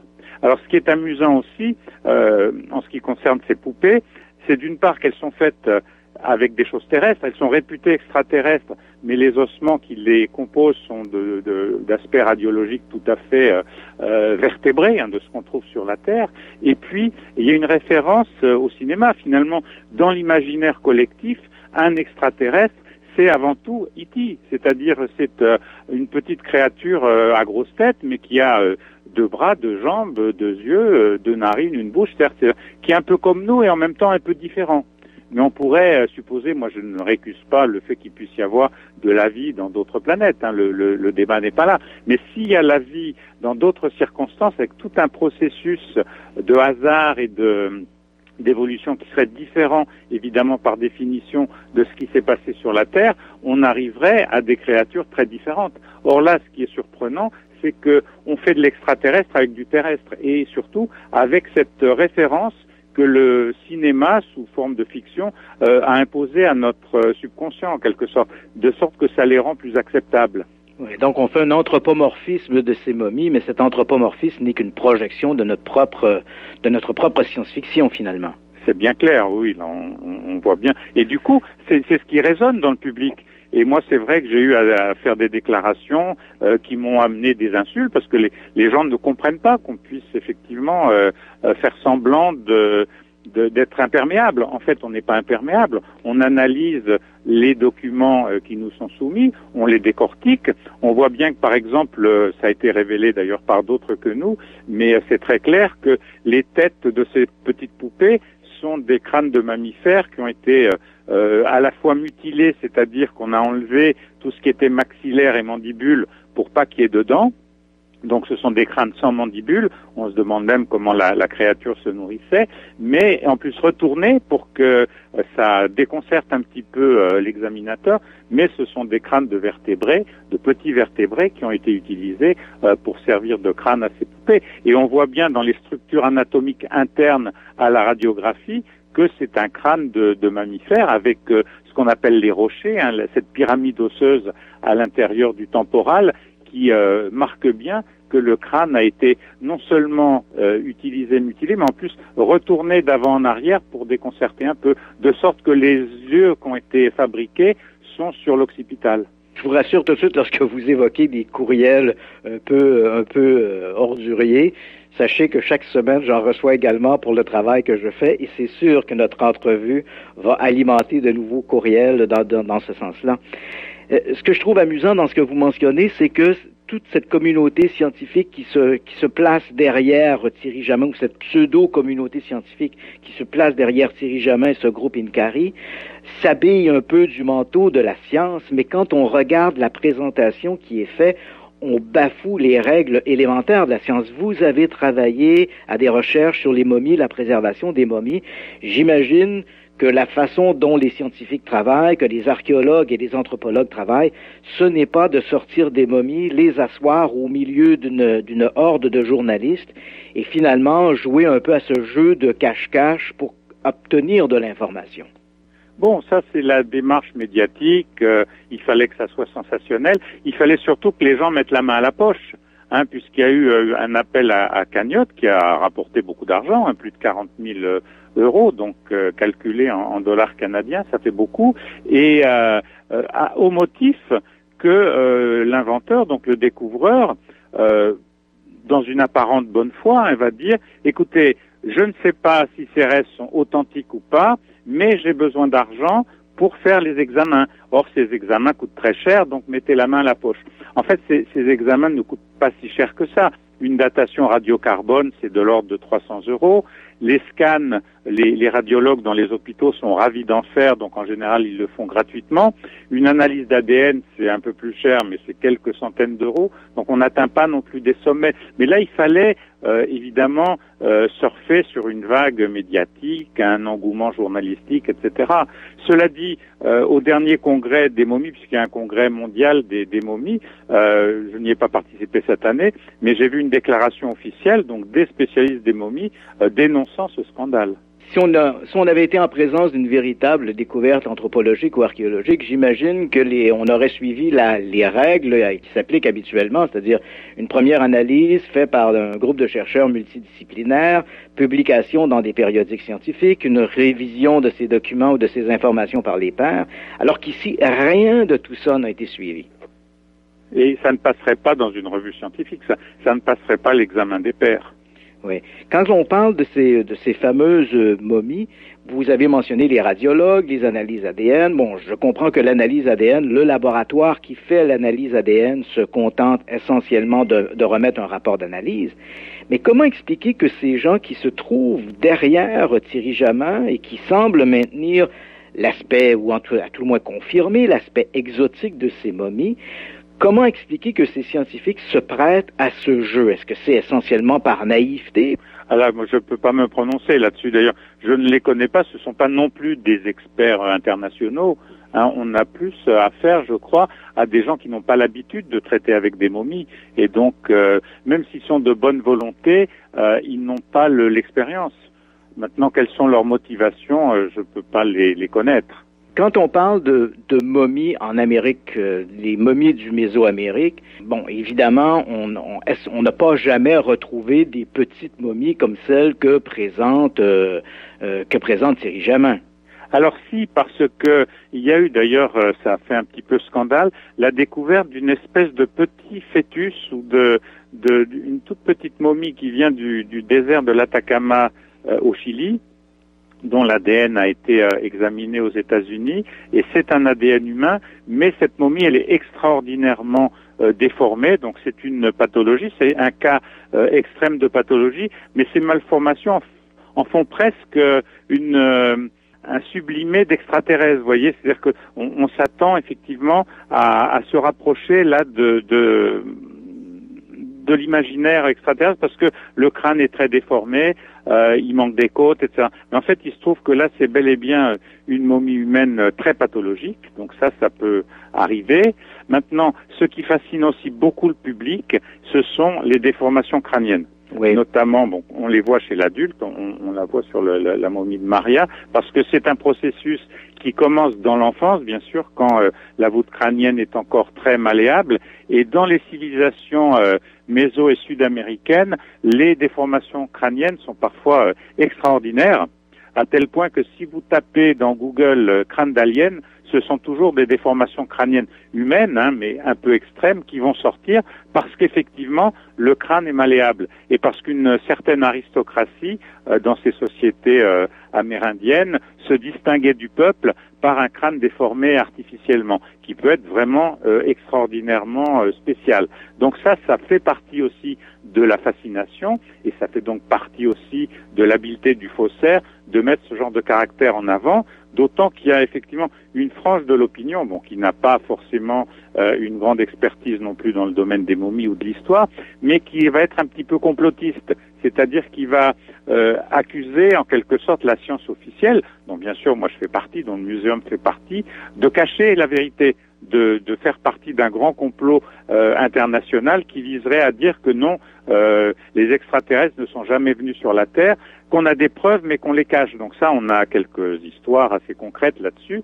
Et donc, ce complotisme et cette fascination du public sont bien sûr à prendre en compte. Quand on parle de ces momies, vous qui êtes dans le milieu scientifique, est-ce que c'est un sujet qui est souvent évoqué par vos confrères, ou est-ce que ça demeure un sujet tout à fait marginal? C'est marginal. Alors évidemment, ça a amusé beaucoup de gens de se pencher là-dessus, de voir comment la fraude avait été constituée. Vous avez notamment des radiographies dans ces mains bizarres là, où il y a une bouillie d'os à la place du poignet, et ça n'a aucun sens anatomique. Donc c'est vrai que c'est une curiosité. Ouais. Mais on peut pas non plus consacrer trop de temps à ça. Une fois qu'on a vu que c'était un faux, bon, le point final. Est-ce que vous croyez qu'éventuellement, vous avez mentionné cette espèce de pétition qui a été signée par au dernier congrès sur les momies, ces gens-là dénoncent cette fraude. Est-ce que vous croyez qu'éventuellement, les autorités locales vont réagir de manière positive à ces demandes de mettre fin à ce canular?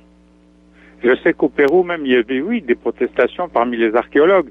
Cela dit, à partir du moment où ce sont des objets décontextualisés, c'est-à-dire que en amont, il y a bien sûr des trafics de momies, des trafics de restes en tout genre. Ça, c'est malheureusement la plaie, hein, ce qu'on appelle les huaqueros. Bon, ce sont des gens qui pillent les tombes, autant d'ailleurs au Pérou qu'en Égypte, etc. Donc, au départ, évidemment, le souci, c'est le pillage de tombes. Mais là, c'est pas un pillage de tombes en soi, c'est la fabrication d'objets inventés, réutilisant des choses trouvées dans les tombes. Et malheureusement, tant et aussi longtemps que les autorités ne mettront pas, disons, un holà à tout ça, je pense que la fraude de ces fameuses momies péruviennes non seulement va perdurer, mais je ne serais pas surpris de voir d'autres momies apparaître dans le même genre, avec toujours ces connotations exotiques qu'il s'agit d'extraterrestres. Oui, c'est un filon clairement à exploiter, puisqu'il y a un public pour ça. Donc nous, en tant que scientifiques, on doit quand même avoir on ne peut pas ne pas réagir, mais on ne sera pas cru par les plus persuadés de ce public qui est sincère, hein. Donc moi je ne lui en veux pas. Simplement, ce qui nous appartient, c'est de donner des éléments objectifs. Et puis après, les gens sont de grandes personnes, c'est à eux de statuer. J'imagine que pour un anthropologue, pour vous, ça doit être tout à fait scandaleux de voir ce que l'on en fait. Mais malheureusement, on ne peut pas se battre contre, d'abord, la machine de l'argent et bien sûr, tout cet engouement que le phénomène des extraterrestres suscite auprès d'un large public. Bon, ce phénomène, je trouve même sociologiquement intéressant. Cela dit, quand on a affaire à des restes humains, effectivement, en tout cas en France, on a un cadre éthique qui s'appelle la loi de bioéthique, qui exige de traiter les restes humains avec respect et dignité. Voilà, ça c'est le cadre de la loi. Donc c'est ce qu'on fait quand on approche des restes humains, y compris des momies. C'est un petit peu comme le médecin légiste qui approche un cadavre pour faire une autopsie. On va respecter la personne humaine en tant que personne, en tant que frère humain. En même temps, on va s'autoriser à l'ouvrir, à faire des prélèvements, à l'étudier comme un objet de science, tout en sachant bien sûr que c'est une personne humaine. Donc ce respect-là, il garantit en fait l'étude des restes humains dans un cadre correct. Mais bien sûr qu'il faut faire des études sur les restes humains. Ça fait avancer la science, ça fait avancer l'histoire, notre propre connaissance de nous-mêmes. Donc ça, en soi, c'est une démarche normale. Mais là, les procédures, clairement, n'ont été respectées à aucun niveau. Mais d'ailleurs, vous savez que de cette manière-là, Thierry Jamin joue un peu sur les deux tableaux, c'est-à-dire qu'il y a toute une communauté scientifique qui, en voyant ces momies, ont vite conclu un canular, donc un désintéressement total. Et c'est interprété de l'autre côté, ce désintéressement, en fait, est interprété comme étant une volonté de dissimuler ou de ne pas s'intéresser à un dossier qui serait explosif pour l'anthropologie. Voilà, qui serait embarrassant. Alors moi, pas du tout, je suis pas du tout embarrassé, c'est pour ça que je n'ai jamais hésité à répondre aux demandes des journalistes, etc., parce que ça fait partie de notre métier. Donc nous, on nous donne des documents, on les examine et puis on se prononce en fonction de ce qu'on a eu à examiner. Donc là, il y avait un consensus dans la communauté des chercheurs spécialisés dans les momies en France pour dire que c'était une manipulation. Donc une fois qu'on a dit ça, c'est vrai qu'on a tendance à s'en désintéresser. Mais il faut quand même à un moment réfuter avant de se détourner parce que effectivement, sinon, on laisse le champ libre à tous les faussaires. Et c'est vrai que l'archéologie est un terrain excessivement fertile à toutes sortes de spéculations fantaisistes. Que l'on parle de la construction des pyramides aux momies, ou même on a évoqué ce peuple de Nazca qui ont laissé derrière eux là, ces fameuses lignes dans la Pampa et qui continuent de faire fantasmer des amateurs d'ovnis et d'extraterrestres. Alors, dès les années 30, il y avait un ouvrage qui avait été publié en France sur les fraudes en archéologie. Il faisait déjà près de 500 pages, vous voyez. Et donc, depuis, et avec évidemment, l'amélioration des techniques des faussaires, c'est un domaine qui fleurit. Oui, parce que bien sûr, derrière, il y a des intérêts financiers. Si vous faites un faux en archéologie, donc que ce soit un faux vase, n'importe quel objet faux, vous allez le vendre cher, puisqu'il y a un marché pour ça aussi. Donc, il y a d'excellents faussaires en archéologie. Ça, c'est quelque chose de connu. En ce qui concerne le site de Nazca, puisqu'effectivement, déjà, il est connoté avec ces fameuses lignes qu'on ne voit que du ciel. Donc, c'était intéressant de faire provenir ces objets, ces momies de Nazca. Évidemment, on ne sait pas d'où, mais en les référant à Nazca, on ajoute un petit peu dans le mystère. Or, ces lignes de Nazca, elles sont pas tant mystérieuses que ça. On sait que quand on les voit effectivement en altitude, ça représente des dessins qui au sol sont relativement faciles à faire. Il suffit d'écarter un peu les cailloux, etc. Et le message, en tout cas l'interprétation archéologique de ces dessins, ce sont des messages pour les dieux. Donc les dieux sont dans le ciel, il faut donc qu'ils puissent lire depuis le ciel. Donc il y a une logique dans les dessins de Nazca. Et on comprend que c'est un geste religieux, mais il n'y a pas besoin d'imaginer des extraterrestres pour comprendre qu'effectivement ces signes-là étaient adressés vers le ciel. Oui. Écoutez, docteur Froment, merci beaucoup d'avoir répondu à ces questions. Je peux vous assurer que avec l'avènement des médias sociaux et tout ce qui circule, je pense que vous avez du travail encore pour de nombreuses années parce que les fraudes archéologiques ne vont qu'aller en se multipliant, je pense. Et la fascination pour les extraterrestres ou ces visites de l'Antiquité ne semble pas diminuer. Qui plus est, on sait qu'il y a des séries documentaires ou des pseudo-documentaires qui sont diffusés à la télévision, qui font également la promotion de ces fraudes archéologiques. Il y a définitivement un engouement et je pense, et je suis très content que vous acceptiez de monter comme ça aux barricades pour dénoncer la fraude versus la véritable connaissance scientifique. Merci beaucoup. Oui, c'est un peu un cas d'école, là. Oui, merci beaucoup de votre participation et bonne journée à vous. Merci. Excellente entrevue avec Monsieur Alain Froment, qui est anthropologue. Mon cher Christian. Ben, merci beaucoup. C'est un bon intervieweur. Ah ouais. Ben, merci. On a comme l'impression qu'on est en train de devenir, toi et moi, Yannick, les mythbusters du paranormal.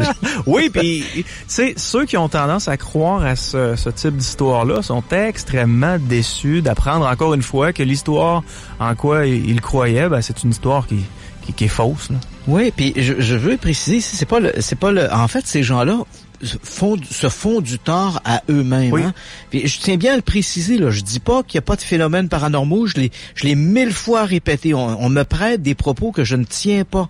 J'ai 1000 fois répété avec toi, presque à toutes les émissions, on le dit, il y a un pourcentage de phénomènes pour lesquels on n'a pas d'explication. À peu près, moi je te dirais, là, je suis généreux, là, je dirais on a à peu près un 5% de ce qui est rapporté dans la littérature, dans les à la télévision, tout ça. On a à peu près un 5% de cas pour lesquels on n'a pas d'explication. Attention, le fait de ne pas avoir d'explication, ça ne veut pas dire que ce soit pour autant inexplicable. Peut-être que demain ou après-demain, la science trouvera des réponses à ces phénomènes sans qu'on ait besoin de faire intervenir des extraterrestres, des revenants, ou etc. Mais néanmoins, on a à peu près un 5% de phénomènes très mystérieux et pour lesquels on n'a pas d'explication et qui méritent qu'on s'intéresse à ces phénomènes. Et le problème, c'est que malheureusement, ces phénomènes authentiques, intéressants, sont noyés dans une mer de trucs un peu bizarroïdes, qui reposent sur absolument rien, qui sont des croyances populaires, absolument pas étoffées. Et à travers tout ça, on retrouve des fraudes, des arnaques et du à peu près n'importe quoi. Ces gens-là ne se rendent pas compte. En fait, les amateurs d'ovnis, et je lance un appel, les gens qui s'intéressent sérieusement aux ovnis, aux extraterrestres, qui nous écoutent ce soir, ces gens-là devraient, comme moi, monter aux barricades et dénoncer ces fraudes-là. Ils font du tort à leur propre communauté. Et après ça, il ne faut pas s'étonner que des gens des milieux académiques lèvent un peu le nez sur le sujet des ovnis, ne s'intéressent pas à ce sujet-là et disent, écoutez, ces gens-là, ce sont tous des petits rigolos, il n'y a rien d'intéressant là-dedans. À force, je le dis souvent, Yannick, le pire ennemi des amateurs d'ovnis, le pire ennemi des amateurs de fantômes ou ces trucs-là, ce ne sont pas les gouvernements, les sceptiques, les agences de renseignement. Ce n'est pas ça. Le pire ennemi des ufologues, ce sont les ufologues eux-mêmes qui entretiennent des histoires comme celle-là, qui les montent en épingle, qui en font la promotion. Et c'est vrai pour les ovnis, c'est vrai pour les fantômes, c'est vrai pour les histoires de maisons hantées.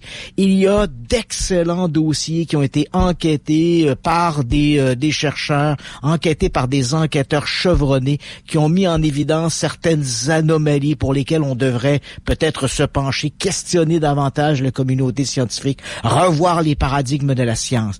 Mais à travers tout ça, comment trouver son chemin dans les ténèbres quand l'ufologie, le milieu du paranormal, les fantômes, est constitué presque essentiellement à 95% de fadaises de ce genre-là. Mais tu sais quoi, la télé sert pas nécessairement de matériel éducatif tout le temps. Quand tu regardes une émission comme Nos ancêtres les extraterrestres, tu sais... on comprend qu'il y a une certaine catégorie de personnes qui embarquent là-dedans, là, mais la réalité, c'est qu'ils en mettent pas mal plus que le client demande, puis c'est des foutaises à 95%. Là. Ouais, et c'est bien que tu mentionnes cette émission-là. Il y en a d'autres, mais l'important de retenir ici, Yannick, t'as bien cerné le problème. On se fait une idée moi-même, il y a 20 ou 30 ans, tu m'aurais posé la question et je croyais à l'idée d'une télévision, entre guillemets, pédagogique. C'est-à-dire que je croyais que les réseaux de télévision, et en particulier les réseaux de télévision spécialisés, avaient à cœur de donner une information qualitative sur les sujets qu'ils présentaient. Donc on se dit, écoute, un réseau comme Historia va présenter des émissions de qualité sur l'histoire. Un réseau comme Canal D, D pour découverte, va présenter des documentaires de qualité. Et qu'est-ce que c'est qu'un documentaire? Si tu regardes dans le dictionnaire, c'est des informations, c'est un document audiovisuel qui transpose la réalité. Dois-je le répéter? Qui transpose la réalité. Encore une fois, qui transpose la réalité. Au meilleur de leur connaissance, là. Ben oui, et là, t'arrives avec des trucs comme Nos ancêtres les extraterrestres ou des faux documentaires, faut rechercher Hitler. Bon, écoute, tu dis, c'est du n'importe quoi et il suffit de se tourner et de poser la question à un historien pour qu'en 30 secondes, il nous démontre ça entièrement. Et pourtant, on n'a pas cet intérêt-là. Et ma position a changé en ce sens qu'il y a 20 ans, 30 ans, je croyais encore à l'idée de cette télévision pédagogique. Si tu me reposes aujourd'hui cette question-là, et je fais de la télé depuis assez longtemps pour te dire, oublie ça. Ça n'existe pas. Les grands réseaux de télévision, que ce soit Historia, que ce soit Canal D, que ce soit TVA, que ce soit Radio-Canada, l'objectif premier des réseaux, c'est qu'il y ait des téléspectateurs qui restent scotchés à l'écran. De divertir. C'est ça l'intérêt. Voilà. On veut divertir. Donc la télé, mis à part quelques émissions à gauche, à droite, on pourrait toujours parler aussi, évoquer peut-être le mandat de Télé-Québec. Mais en dehors de quelques réseaux comme ceux-là ou de quelques émissions particulièrement ciblées, le premier objectif d'un réseau de télévision, c'est le divertissement. Et tant et aussi longtemps que les gens ne comprendront pas que ce qu'ils voient à la télé, souvent, ils n'ont pas le moyen de vérifier derrière la caméra ce qui se passe. Comme tu regardes, par exemple, ce genre d'émission télé-réalité où tu suis des chasseurs de fantômes. Alors, ils sont dans une pièce, tout d'un coup, t'entends un bang, ils se retournent. Mon Dieu, un bruit de pas. Tu n'es pas là, Yannick. Tu ne sais pas s'il n'y a pas quelqu'un qui a tiré une petite corde, si tout ça n'est pas, entre guillemets, stagé, préparé, scénarisé. Mais comment tu vas faire un show de 60 minutes s'il se passe rien? Voilà, et tu mets le doigt sur le bobo, comme on dit, parce que les gens ne veulent pas voir des maisons pas hantées. Les gens veulent voir des maisons hantées. Or, chaque semaine, il faut qu'il y ait des manifestations d'ordre surnaturel. Et c'est vrai pour ces histoires de maisons hantées, puis c'est vrai pour n'importe quelle émission qui traite de phénomènes paranormaux. Les gens aiment se faire raconter des histoires. En soi, il n'y a rien de mal là-dedans. La télévision est un excellent outil pédagogique. Mais bon sang, il faut comprendre que la télévision, c'est du divertissement. Ce n'est pas forcément le reflet de la réalité. Si on veut la réalité, si on veut avoir la vérité, il faut se donner la peine de la chercher. C'est beaucoup plus facile de croire que d'enquêter, hein. Il y a une expression qui dit « si tu veux du rêve, crois. Si tu veux la vérité, enquête. » Et enquêter, ça demande un effort. Il faut qu'on se lève, il faut qu'on fasse une recherche, qu'on lise des ouvrages, qu'on se documente. Ça demande également de faire preuve d'un certain sens critique par rapport à l'information qui nous est amenée. Si on ne fait pas ça, on reste chez soi, on regarde la télévision. Il faut quand même se dire que ce qu'on nous montre, c'est ce que veut bien nous montrer les télédiffuseurs. Ouais, t'es émotif, ça, hein? Tu sais, absolument. Donc, il n'y a pas de mal, hein. Je condamne pas ça. Je condamne pas l'idée que la télévision soit un divertissement. Ouais. Ce que je condamne, en fait, c'est cette paresse que certains ont de ne pas chercher plus loin que ce qui est présenté dans le média pour essayer de connaître la vérité. Et ensuite, ils s'en habillent. Et vont jusqu'à même qu'à critiquer, hein. Puis je te dirais que le meilleur bout de l'entrevue pour moi, c'était de me faire rassurer quand le docteur Froment a dit, vous savez, je me suis déjà prononcé sur les momies, ça m'a valu une série de courriels et de commentaires négatifs, péjoratifs, voire presque orduriers. Ça me rassure, je suis pas le seul chaque semaine qui reçoit de ça, tu sais. Mais on voit les gens se documentent pas et là soudain ils se font une idée et puis ça c'est très malheureux et ce qui est d'autant plus malheureux c'est que toutes ces histoires-là, je ne peux que le répéter, c'est un peu un cancer qui ronge le milieu du paranormal, qui gangrène le milieu du paranormal. J'ai déjà dit une fois, les gens m'ont dit, mais oui, mais pourquoi, Christian, est-ce que tu continues de dénoncer ces trucs-là, puisque tu te fais rentrer dedans chaque semaine, hein? Il y a toujours quelques individus qui ont traité menteurs, escrocs. Cette semaine, je me suis fait traiter de... je voudrais pas nommer un nom, mais bon, comme si j'étais un espèce de faux cul de visage à deux faces, tu sais. Et le type pour dénoncer ça, il me dit t'as écrit tel truc, il y a dans un magazine, et t'as écrit tel autre truc dans ton livre, puis les deux versions sont un petit peu différentes. Le problème, c'est qu'il me cite dans un magazine écrit il y a 30 ans. Tu comprends? Donc, il évoque un article, il dit, oui, mais gars, il t'a écrit ça dans cet article-là. Oui, mais l'article a été publié en 1992. Ouais, les choses évoluent, là. On est en 2018. Je le dis, je fais amende honorable. À 25 ans, je ne pensais pas la même chose qu'à 55 ans. J'ai évolué et bon sang que je suis content d'avoir évolué et que la pensée ait changé sur certains aspects. C'est un peu comme un avocat qui, à un moment donné, un procureur qui envoie un condamné derrière les barreaux et puis à un moment donné, au fil des années, il découvre de nouvelles informations. Est-ce qu'il ne doit pas changer son point de vue parce que il pourrait être la cible de critiqueux? Non, il a envoyé un innocent derrière les barreaux et en fonction de la nouvelle information qu'il a, il doit revoir son jugement. Ce que j'ai écrit en 1990 ou en 1987... Écoute, Yannick, je vais te faire une confidence. Quand j'avais 4 ou 5 ans, je croyais au Père Noël. À 55 ans, je n'y crois plus. J'ai changé. Et ce que je croyais à 25 ans n'est plus tout à fait ce que je crois aujourd'hui. Mon raisonnement s'est peaufiné. Donc, tu te fais accuser de toutes sortes de trucs comme ça, puis tu dis, mais pourquoi est-ce que je le fais? Pourquoi je continue à me laisser entrer dedans de cette manière-là et que j'accepte ça? Parce que le grand secret est celui-ci, et c'est un peu mon leitmotiv. Je crois que le paranormal est quelque chose de trop important pour laisser n'importe qui en faire n'importe quoi.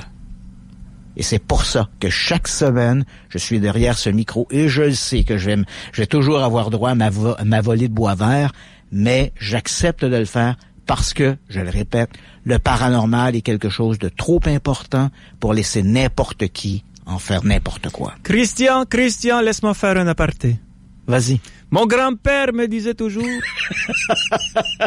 l'esprit scientifique doutera toujours, le fou ne doutera jamais. Voilà. Hey, est-ce que tu me permets de dire salut à des amis du futur? Et là, je te niaise pas. Ben, vas-y. Des gens qui vivent demain. Donc, samedi 15 décembre, il est précisément 15h48 à l'endroit où ils sont. En Australie. Non. Nouvelle-Zélande. Non. Les îles Fidji, mon ami. Les îles Fidji.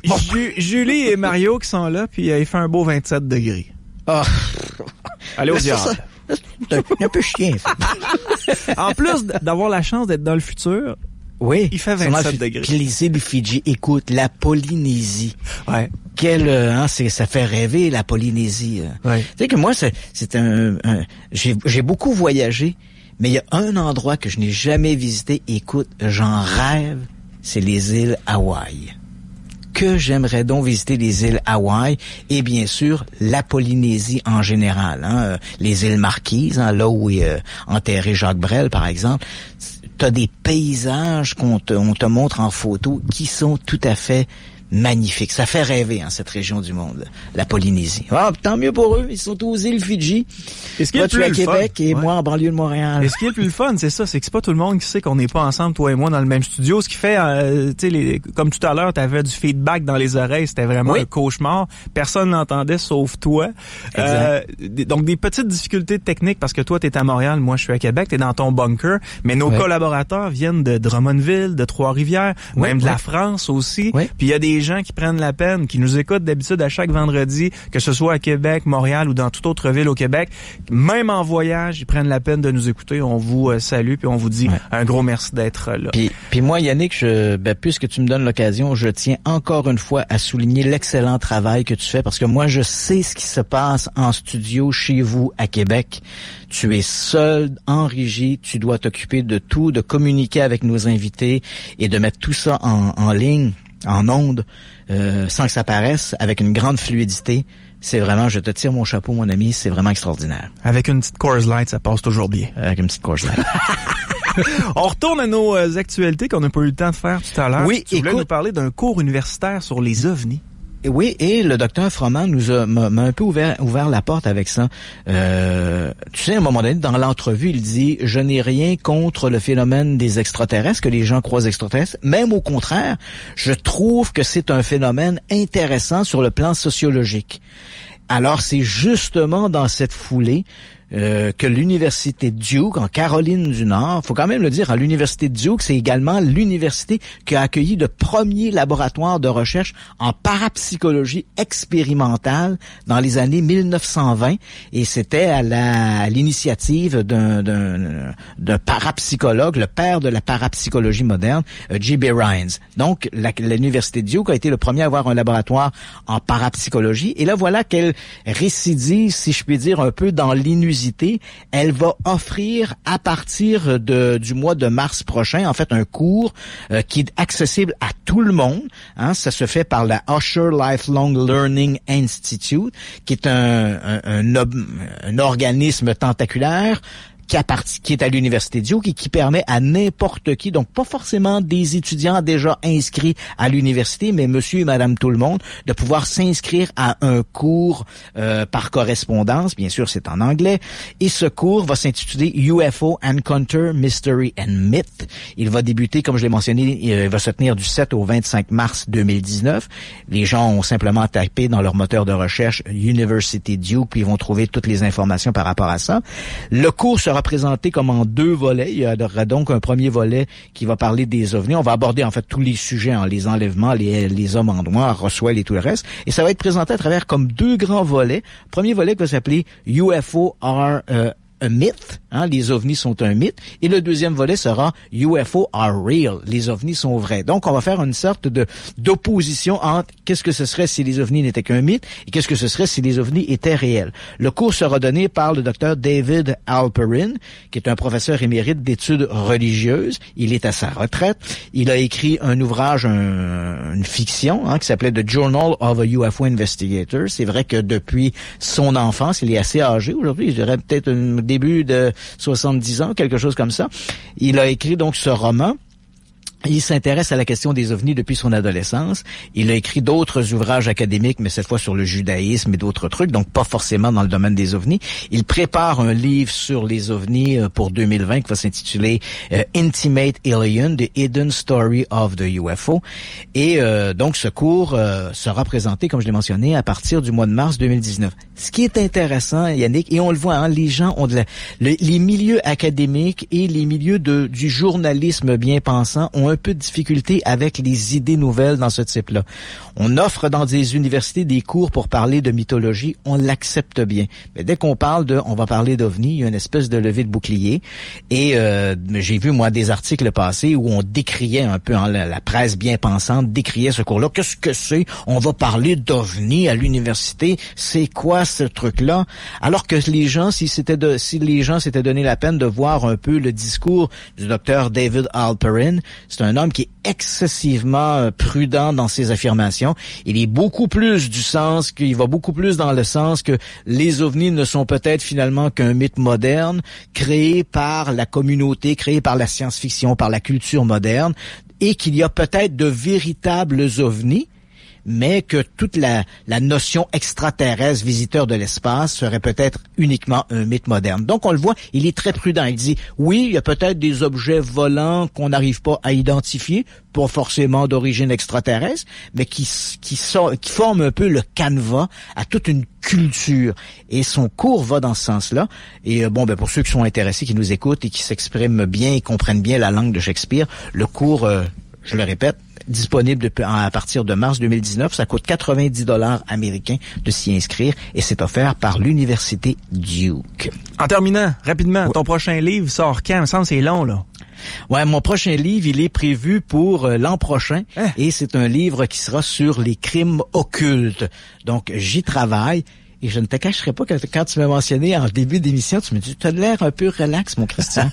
Ben écoute, je suis chez moi, je suis entouré de mes dossiers et j'y travaille et je te cacherai pas que la période des fêtes sera un moment pour moi de me replonger dans ces dossiers. C'est moi qui avais... Les gens peut-être ont vu à la télévision, à Canal D, la série Crimes occultes. C'est moi qui étais l'artisan de cette série.